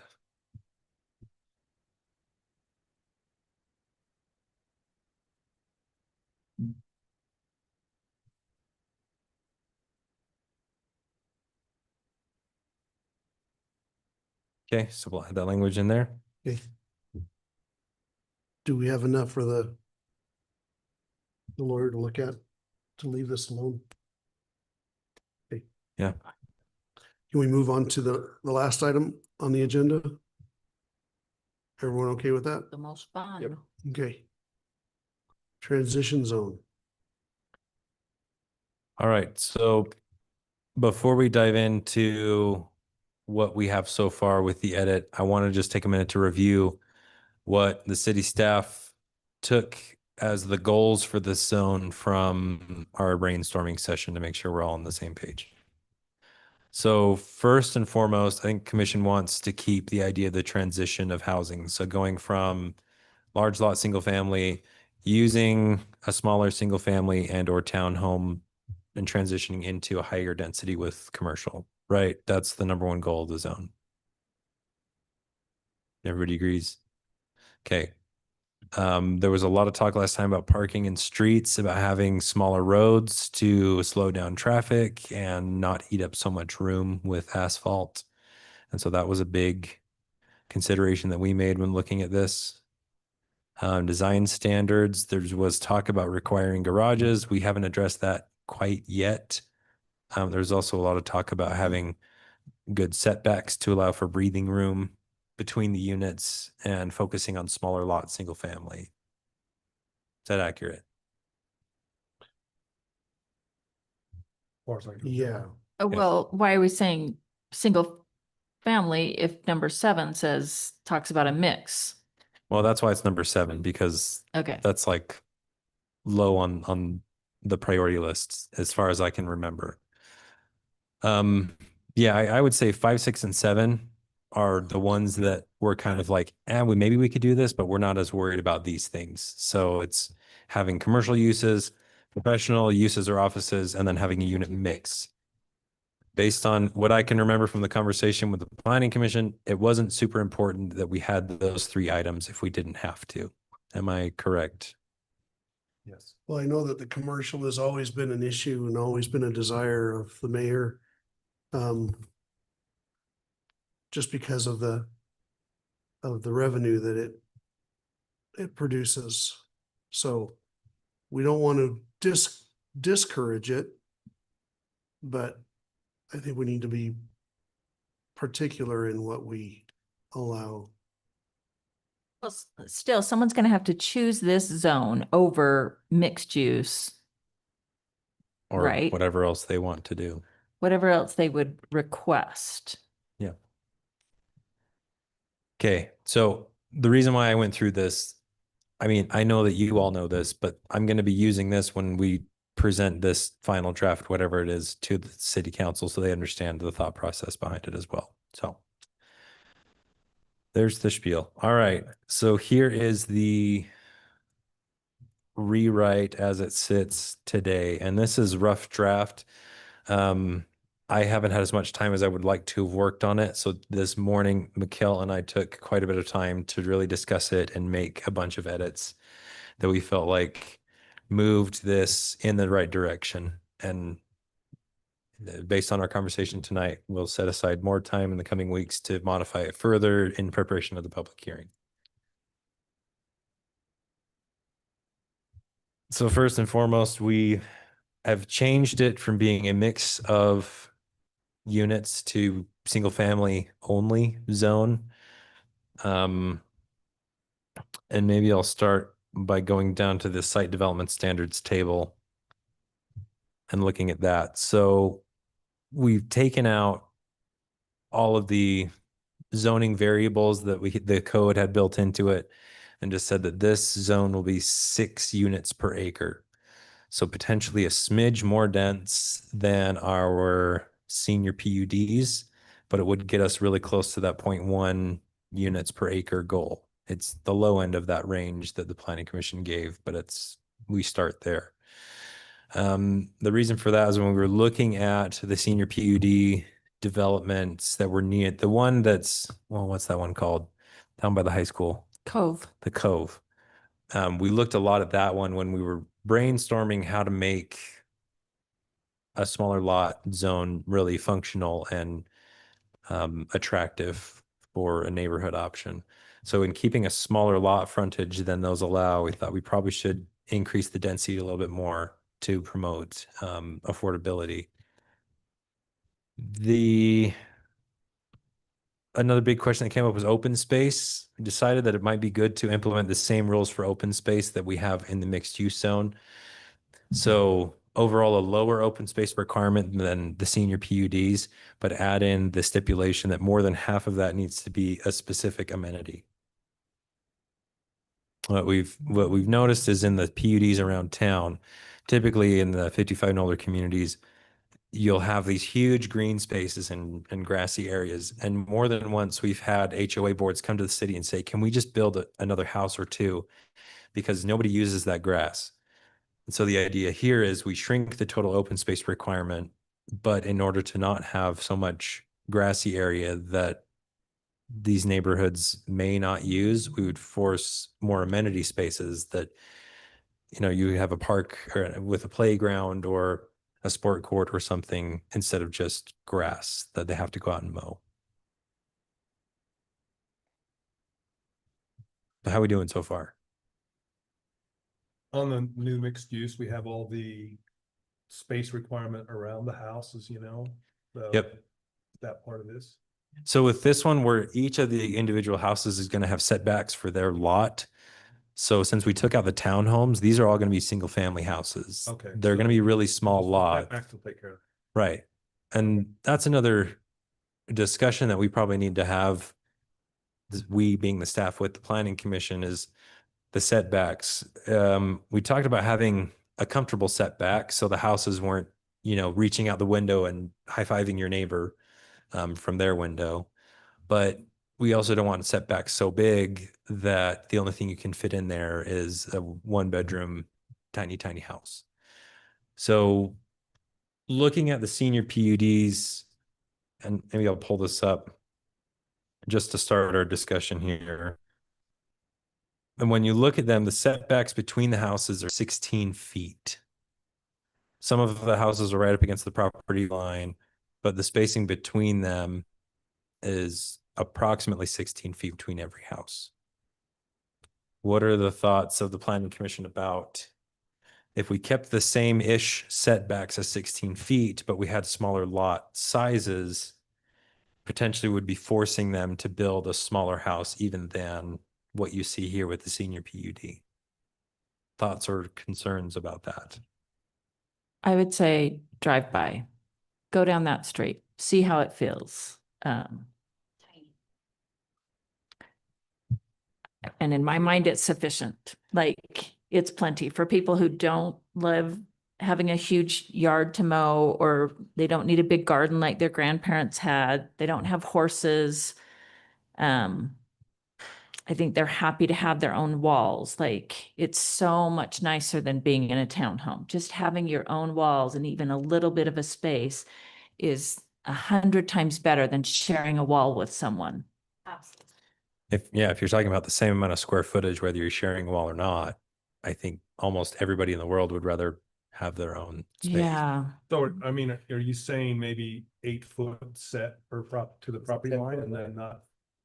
Then, because you don't know where the next one's gonna build if they're not all be built at the same time. They're not give you the same as the 16 you got here?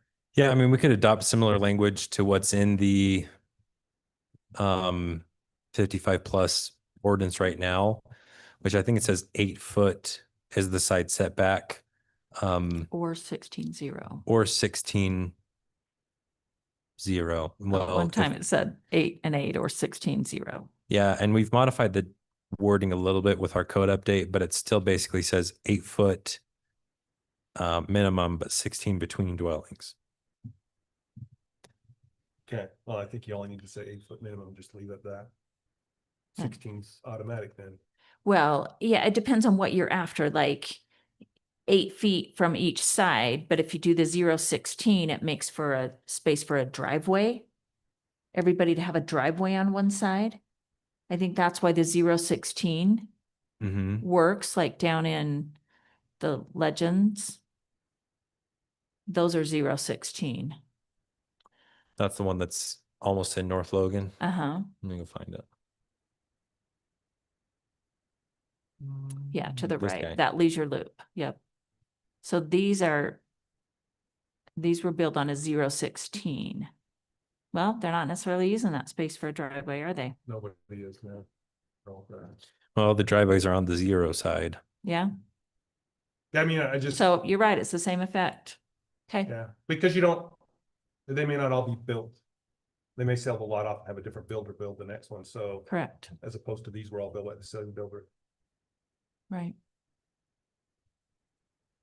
So you look at these lots and there's 60 feet of frontage. So what is being proposed in the draft is having a 50-foot minimum frontage. So we're taking 10 feet off of the required frontage. But then if we keep the same setbacks, that means we're reducing the total size of house that somebody could build by Footprint. another 10 feet. So all the senior PUDs were 60 feet. So look at the 55 plus communities in Hyde Park and picture that shrunk by another 10 feet. And that's what we've put in here to kind of graduate to the next tier of That's too big a sizing of jump, housing. About 55. That's the question. I mean, 50 seems like a pretty good sized jump. That's what is being asked of the planning commission. We can do whatever we want. Right. I mean, the idea. So if we keep it at 60, we're pretty close to just our standard R5 zone. And so at that point, we might as well just have the R5 be our go-to for like a transition, which may or may, you can have a little bit of townhomes in the R5, but you don't have to. And so at that point, why are we messing with a rewrite of the transition zone? Let's just say, do the R5 for transition. How about if we go to 55 and then go 50 for when we try to do the bonus thing and give a bonus? Yeah, 10 feet seems like quite a big chunk. For me, it's trying to allow something for someone who doesn't have as much money they can afford as big as they want someday. I really am looking for starter homes. Where can someone build a smaller home on a smaller lot? And yep, I think they hope to move to a bigger home on a bigger lot. I would like to go back to at least an option of a starter home, and maybe no developer will come in to build it. Maybe no one will actually buy them. I don't know, but I'd sure like to offer it. Oh, I think they'll be purchased and I think that they will be sold quickly. Cause it's not just the starter home, it's also empty nesters, it's college students. I mean, I would love a development that's cottage type homes that are smaller on a smaller footprint. And that's where my brother lives in Alabama. He lives in what he calls, I said, is that a 55 and older community? And he said, he called it a NO something. It's a naturally occurring like senior community or Right. something. Right. And so, yeah, I mean, it's most people in his neighborhood happen to be, 55 and older, but not because it was It's not in the, mandated. it's not in the ordinance. Right. Just the type of homes and lots where people are done doing yards, they want a little space. So it ends up being older people and his home's really nice and plenty big, but Well, I'll just use that one for example, because that's my parents' house. And it's got a 2-car garage. And then it's got a small entryway and then a little kitchen to take the width. And that's all pretty tight. I mean, once you get a 2-car garage, there's not much left for that little entryway and the kitchen. So now if you take 10 feet out of the kitchen, Mhm. there's not much left there other than maybe you just have a garage and then an entry and then you have to push everything to the back. Do That's what I we, think. do we know square footage of these? Like an estimate of the square footage of one of these homes? Can you click in? Probably Good. like 1,200 square feet, I would guess. I haven't- I don't think you can get the size of the home. You should be able to get the square footage. yeah, No, that's not building gonna be. square feet, 2,300. That's what I think. Oh, so What? they're So it's It probably does- 23. 20, like that one. That one. Does not probably have- includes does the not Oh, have then it has basements. 2 floors. Would that Cause include there's no way that's garage? 23. Yeah. No, it does not include. Unless garage. it's the garage. Okay, so this one's probably single level. So it's 1428. There you go. That makes sense. So That that makes other more one may have a sense. basement or a second one. It probably has a second level.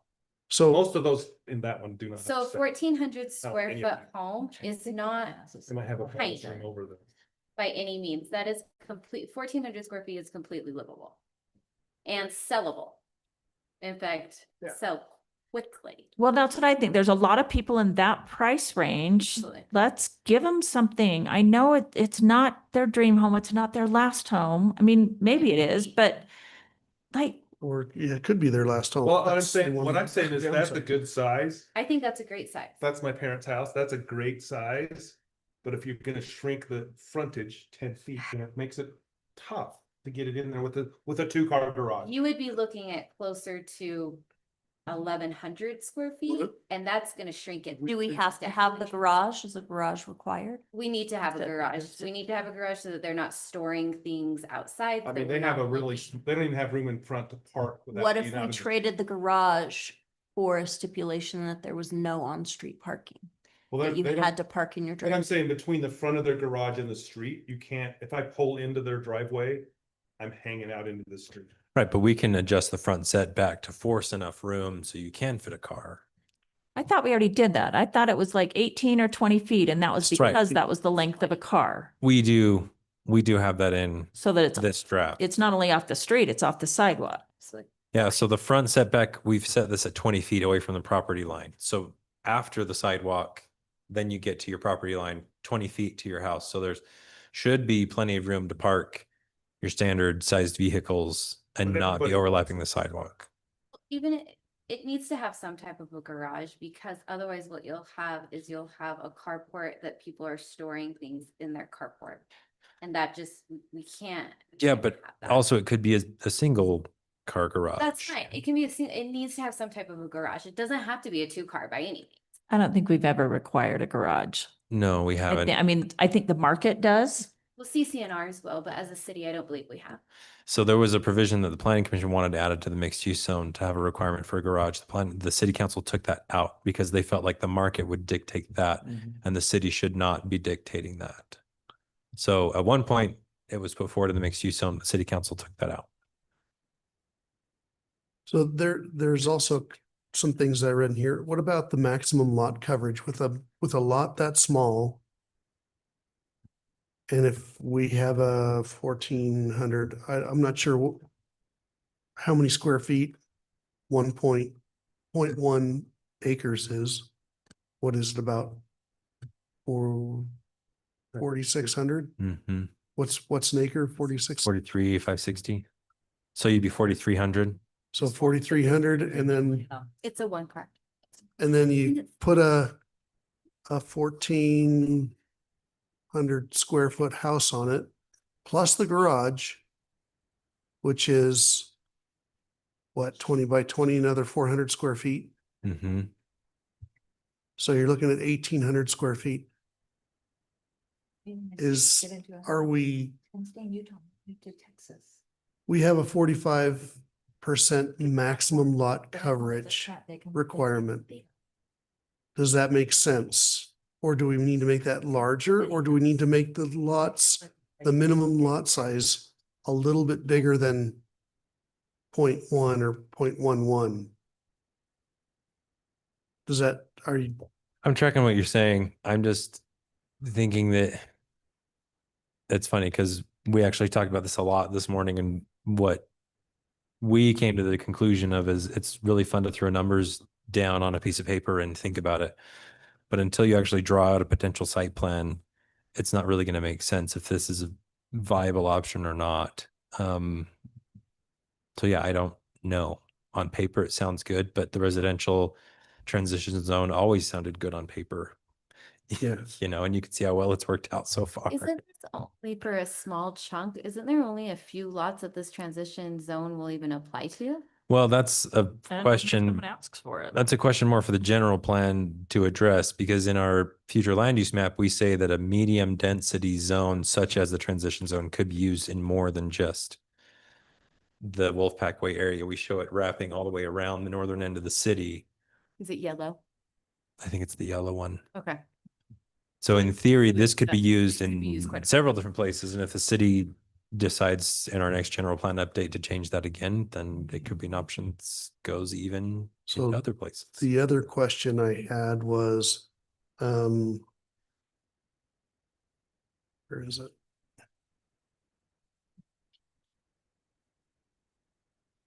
Page 2. General design, number 2. Buildings shall be designed to relate to grade conditions with minimum amount of grading and exposed foundation walls. I don't know what the ground, where the water table is in some of these places, especially in the lower part by Wolfpack Way. So could someone put a basement in down there? Based on the geotech reports we've seen from the mixed use projects going in, most of those projects have had to build up at least 2, sometimes 3 feet or more just to let their stormwater ponds work. And nobody's planning basements because the water table's so high. So So you couldn't even, like, my parents live close to Salt Lake, the Salt Lake Great in Salt Lake. the Great Salt Lake in Syracuse. They do have a basement. However, their main floor is up like a split level. 5 or 6 steps. No, it's not a split level. You just have to go up 6 steps to get to the main floor. And then the basement is down from there. It's only a couple feet below. So you're gonna see 4 or 5 feet, 5 feet of basement foundation wall for the basement. Mm-hmm. And then they're going to push dirt up against it so that you don't see as much, but you have to go up steps. Is that something that is possible in these areas, or not even that with the amount of groundwater? I mean, talking about the areas specifically where Wolfpack Way is currently built, you're going to have a hard time with Okay. that. Stretching further north towards where Wolfpack Way will be built, you probably could make it work because the water table, from what we've seen, is not generally as high. Like the Brinkhurst Village tests that they did showed that the water table is not nearly as high as some of the projects done further south. What about those houses that are closer to 200 West, Like. if like you- right in here?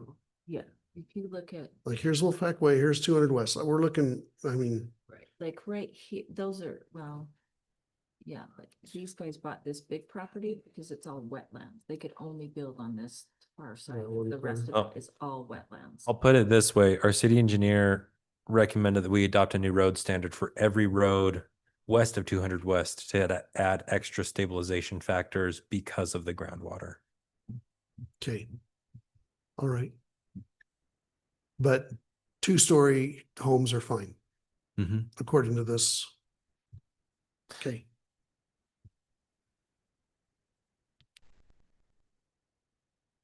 So what do you want to do with it? Okay, can I speak? Chair, sorry, Mike.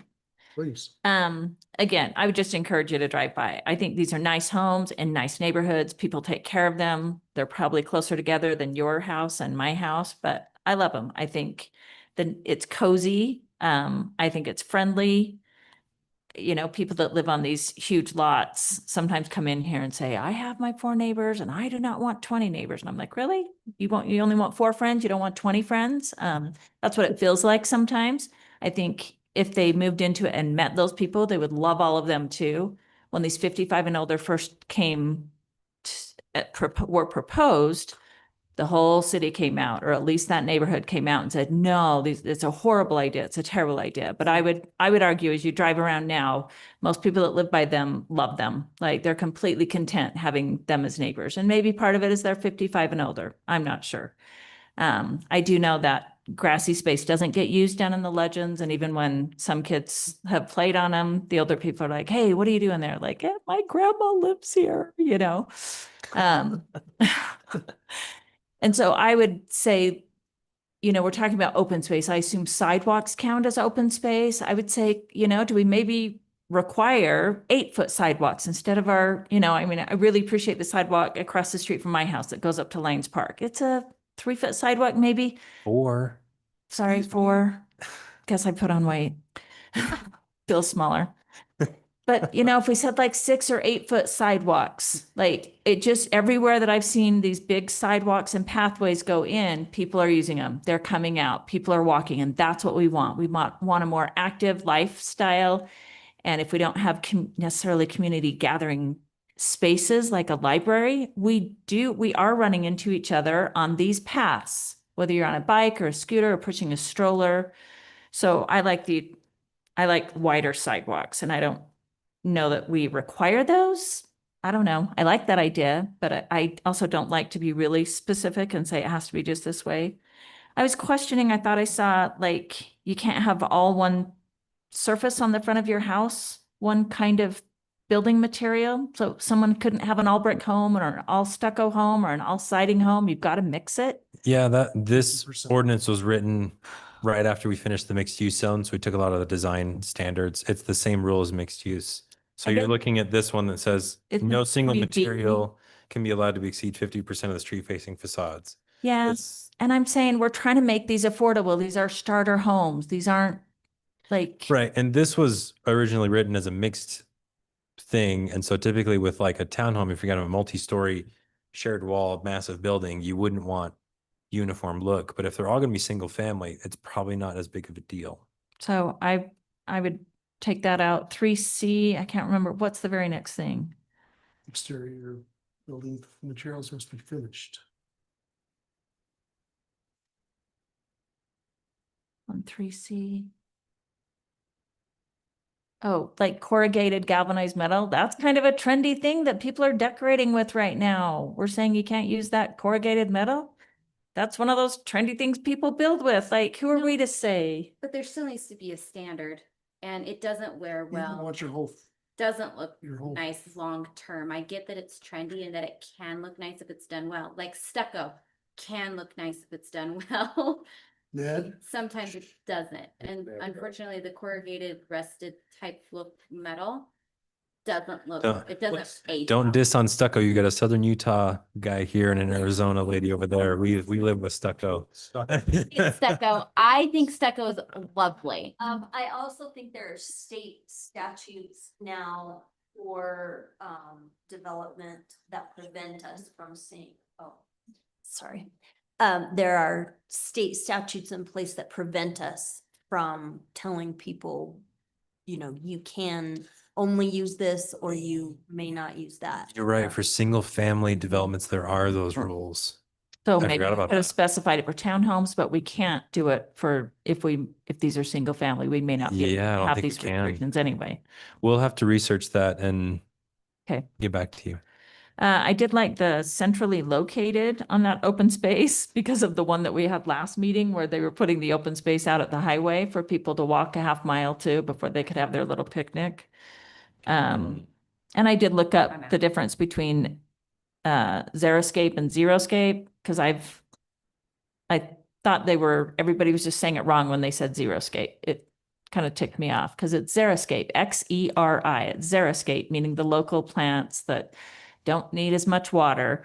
But there's also Xeriscape. So apparently, but some of the explanations were like Xeriscape, no plan. Xeriscape, there's a plan.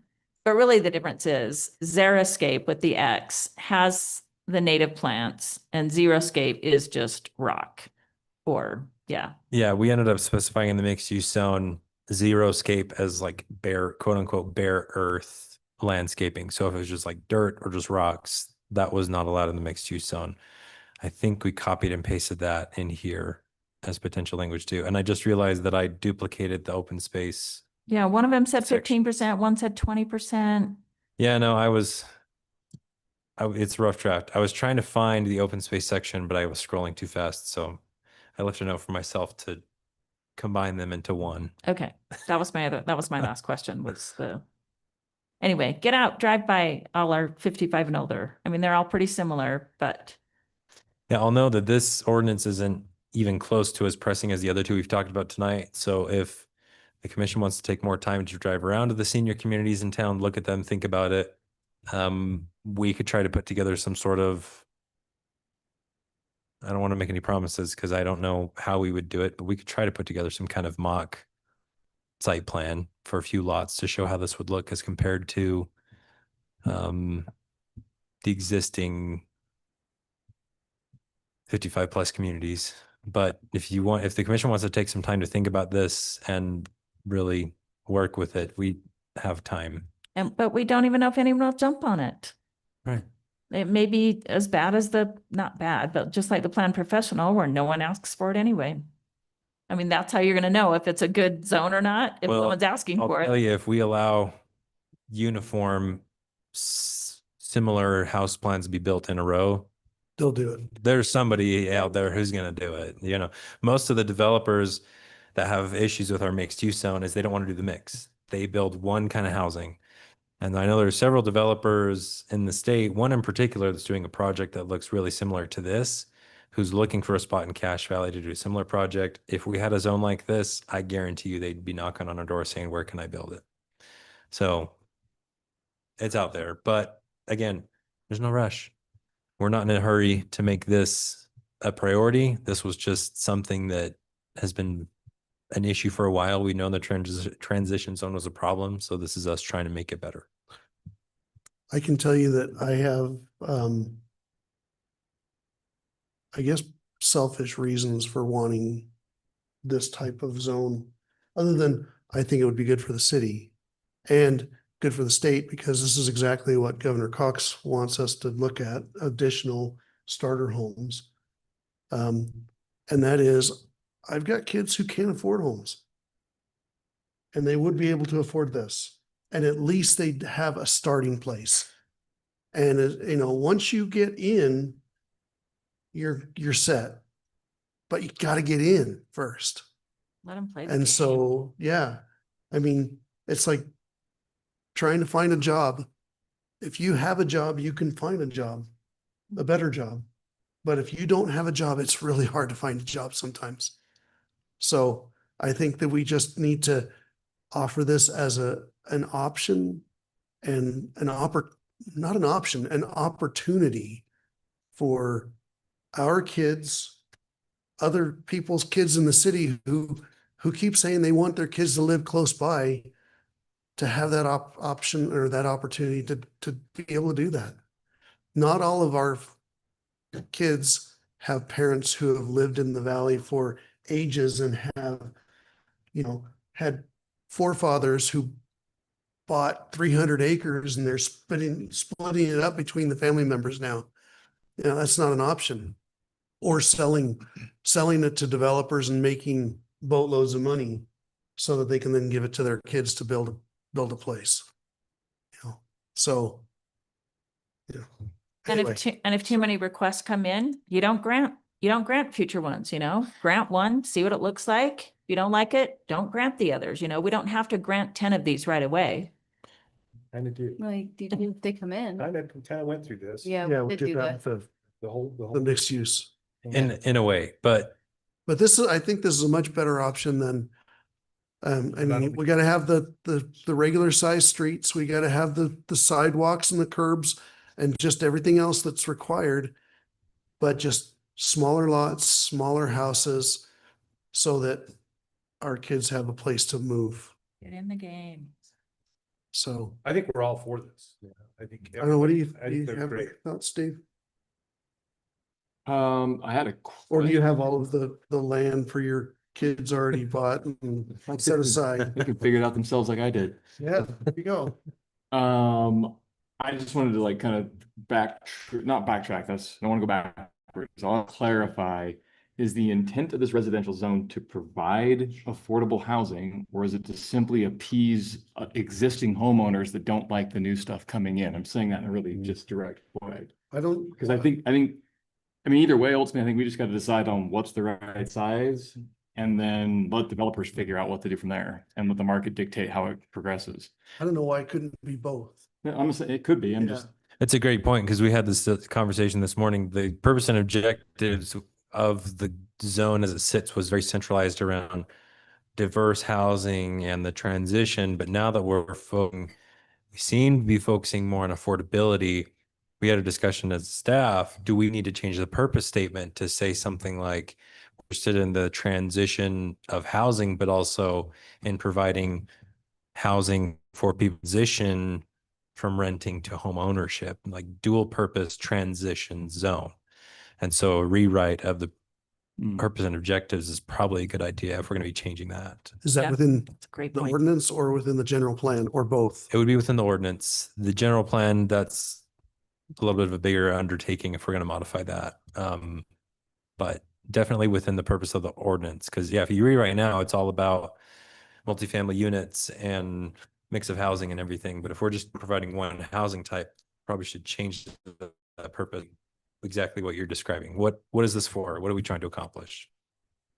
And I think I threw in there as part of the goals when I talked about it, when I sent you the email of how I had that epiphany, mind blizzard, whatever it was. The 60, 30, 10% as far as single family, multifamily, commercial. I don't think we need to designate that. If they want to put multifamily homes in that may be, I would say no more than 30%, no more than 10% commercial and along Wolfpack Way. I don't even know. Well, and that might be an opportunity to do as much of a headache as this could be a density buy up option, where if they're going to reserve a certain percentage of units specifically for a tax income bracket of people, then you would allow them to have a percentage of townhomes. It's kind of a nightmare to do administratively and figure that out. But if it's a big enough goal for the city and we could use that to help with our standing with the state and a moderate income housing plan, that might actually work for us on multiple levels. Yes, So it could be a good option. I wouldn't mind if it was 100% single family homes. Which is what we've got right now. Yeah. So it's really, So again, we don't need to solve all the world's problems tonight. This is very rough draft. We're going to keep working on it, keep refining it. I highly recommend Commissioner Lee's recommendation to go out and visit these sites and really think about it. In the meantime, we'll keep working on it and see if we can put together some sort of mock site, something. Yeah, we have show a what lot it of these in Hyde Park. We've got 5 or 7 of these, 55 and older, but other cities have them too. So yeah, not just Hyde Park. There's some you like in other cities, but yeah, I think DJ nailed it. I think the Planning Commission 2 years ago definitely, they had 2 members on there who lived right there. So theirs really was a personal issue, like transition, help me and my neighbors so I can go face everybody at church. And now I feel like this commission is more like, no, what if we help our kids, grandkids, whoever, get their first home, get in the game. So I do think it's changed. That's a great point, DJ. So if you have draft language you want to propose, send us an email. Get in the game. But I do think it's both of those. I don't think it's one or the other. I think No, I it's think both. I think it's both. Because we have this high density townhome zone that's out of control. And this gives a chance to get Well, a nicer neighborhood in between there. given my background being in the military and never being stationed close to family, you know what that's like. And then when someone said, "Hey, well, where are you going to move when you get out of the military?" I said, "Well, wherever the jobs are. I mean, just wherever I get a job." I never thought about having to be close to my family. And then I came here and I heard someone on the news, an older lady, a grandmother, who probably would say something about children, the life expectancy of children on certain streets. But she said, well, it's our right to have our family close by. And I looked at my wife and I said, right, what the heck is she talking about? But we can provide them the privilege and the opportunity. Okay, because certainly everybody else has priced our kids out of the market with even 1/3 acre lots and larger, with smaller homes. I mean, I've got a 1,700 square foot home on the top, and it's a small house in Hyde Park. except for some of the core houses. So we know it's not a right. I chuckled when she said that. Actually, I was kind of mad. Right? What are you talking about? You know what rights are, but, we can give them the opportunity, and I think and at the same time, not upset those around those areas that need to be developed into building something that is too extreme for their likes. That's a nice way of saying not in my backyard. Too extreme for all of our likes, just the neighbors there. So I think, Hyde Park has a reputation. It is the Beverly Hills of Cache Valley. Nobody can afford to live in Hyde Park. That just moves into the valley. They got to move somewhere else. And as much as that is really cool, saying, hey, I live in Hyde Park, it's also, we don't have any place for our kids to go. They can't move with us. So, or we can't move into something smaller and stay in Hyde Park. Right, just being able to. Yeah, just to satisfy- transition life transition into a smaller home, downsize. So, and then we can give all the extra money to our kids, right? So they can build their house. I'm sorry, I've ranted and DJ's going, oh. On your however, therefore, because, whatever your statement, I would just include starter homes instead of get in the game. Any other discussion on this? No. No. Marcus? You have anything else for us? Visionary Homes is proposing a development agreement, including the Farley property and all the other properties surrounding the Cove and the adjacent subdivision. They want to have a workshop with the Planning Commission and the City Council to review their plan that they have thus far. Is there a night that absolutely would not work for the planning commissioners to have a work session with Visionary Homes? Is this going to be like a work session like we had before that took a lot of time and then nothing came from it?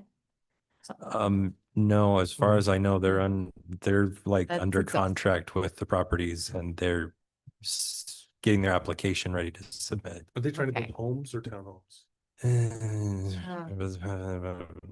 Find out. Well, what's it zoned right now? Mixed use? Mixed use. Mixed use This- and Mixed use. mixed use and transition zone, And this is visionary visionary. townhomes. It's town. Okay. Colette, do you have anything for us? No, I'm good. Thank you. Want me to motion? Okay, so what, any night that absolutely would not work. Are you talking about Wednesdays in general? Well, usually we try to do work sessions on Wednesdays right before public meetings, just to make it easier for people's schedules, but Oh, it can't go on forever if they do it at 6 on one of our nights. They were gonna give you 30 minutes before the meeting starts. usually what we do is we say, we'll start the workshop at 6, public meeting starts at 7, ready, go. That's usually what we do. Yeah, You need So we're to not there for just- 3 hours listening to them say how wonderful their plans are. I don't know how long they're willing to wait. You do have 5 weeks in July, but you probably don't want to give them that much time anyway to wait for that 5th week in July. Well, and we've had some city council members that can't make it to the 5th week, so Okay. we're not going to do a work session on that 5th week. I can't, I'm not here. I'm completely out of reach on the second. Yeah, I don't think the second's a good option anyway. So 9, 16, or 23? Is next week, next Wednesday, would that work Oh. for people? July 25th? June 25th. Sorry, I meant that. You have a community walk input meeting Tuesday. on, okay, I put that on the wrong day then. Are you sure that's what our website says? I sure hope that's what our We'll fix- website says. Go by days. Are we still broadcasting? Yeah, we live stream the whole time we record. June 25th. It does say 25th. It's not the 25th, it's on the 24th. All right. Help me remind Susan. Which one are you trying to reach? You're trying So to when reach is the it- young crowd? When is it really? Tuesday, the 24th. Okay. That's when it really is. So you real. would like to have a meeting at 6 o'clock on the 25th? I'm just asking if that works for people. Can I make a suggestion that they could send something out in advance so we know what we're gonna be seeing? So Yeah, does it- that give them enough time to send us something in advance so we can go? If they send something out in advance, it escapes into the ether and they want this all to be very, Who's presenting it? Jeff Jackson or? Bryce others? Gooden and Mike Hawthorne. Okay, they're not very long-winded. No, Bryce is very They're pretty cut. Why don't we to the point. just do it during one of the meetings and say, you got 10 minutes. Give us your elevator spiel. Yeah, can't they just do it during I've- one of the meetings? Well, they're looking for feedback from both the planning commission and city council. And That's true. they think that a work session would be the best opportunity to get Just- honest feedback and opinions, because in a public meeting, it's still the very sterile, like, only whoever the body is gets to talk to the applicant with maybe some input from the staff. They want more of the work session Well, feel. I am available just about any Wednesday except starting the 21st of July through the 2nd of August. So You're gone? So They're he'd gone. have to do the 9th or this, Mike would have to do the Right, 9th or the what's the date? 16th. He could do, 21st through the beginning of August so he can't, Yeah, I'm Mike can't gone do the those days 23rd or too. 30th. of July. I can do it. So could we pencil in next Wednesday at 6 PM for a workshop with Visionary? And then I'll make sure that the mayor and the city council are good with it. And we will send an email out to confirm if that's the dates and time it's going to be. Is that all right? Yeah, I think that works. I think they've come to our meetings in before planning commission meetings the last couple times, so we can go to before their meeting. Okay. Just If you can make it, you can make it. If you can't, you can't. We send out invitations. Everyone who comes is welcome. They're gonna be like gluten-free cookies or something? What's that? We're gonna have some gluten-free cookies? Only if you bring them. That's right. If you don't come, you don't give input, you don't get to complain about it when they submit their application and it's not what you wanted. I'd be careful on how you phrase that, because they're gonna get some interesting comments back, Marcus. And I want you to give them all of your comments, the good, the bad, and the ugly. Because they matter. Yes, they Okay. do. All right, Really? No. Michaela, Just checking. welcome. Do you have anything that you'd like us to think about before the next meeting?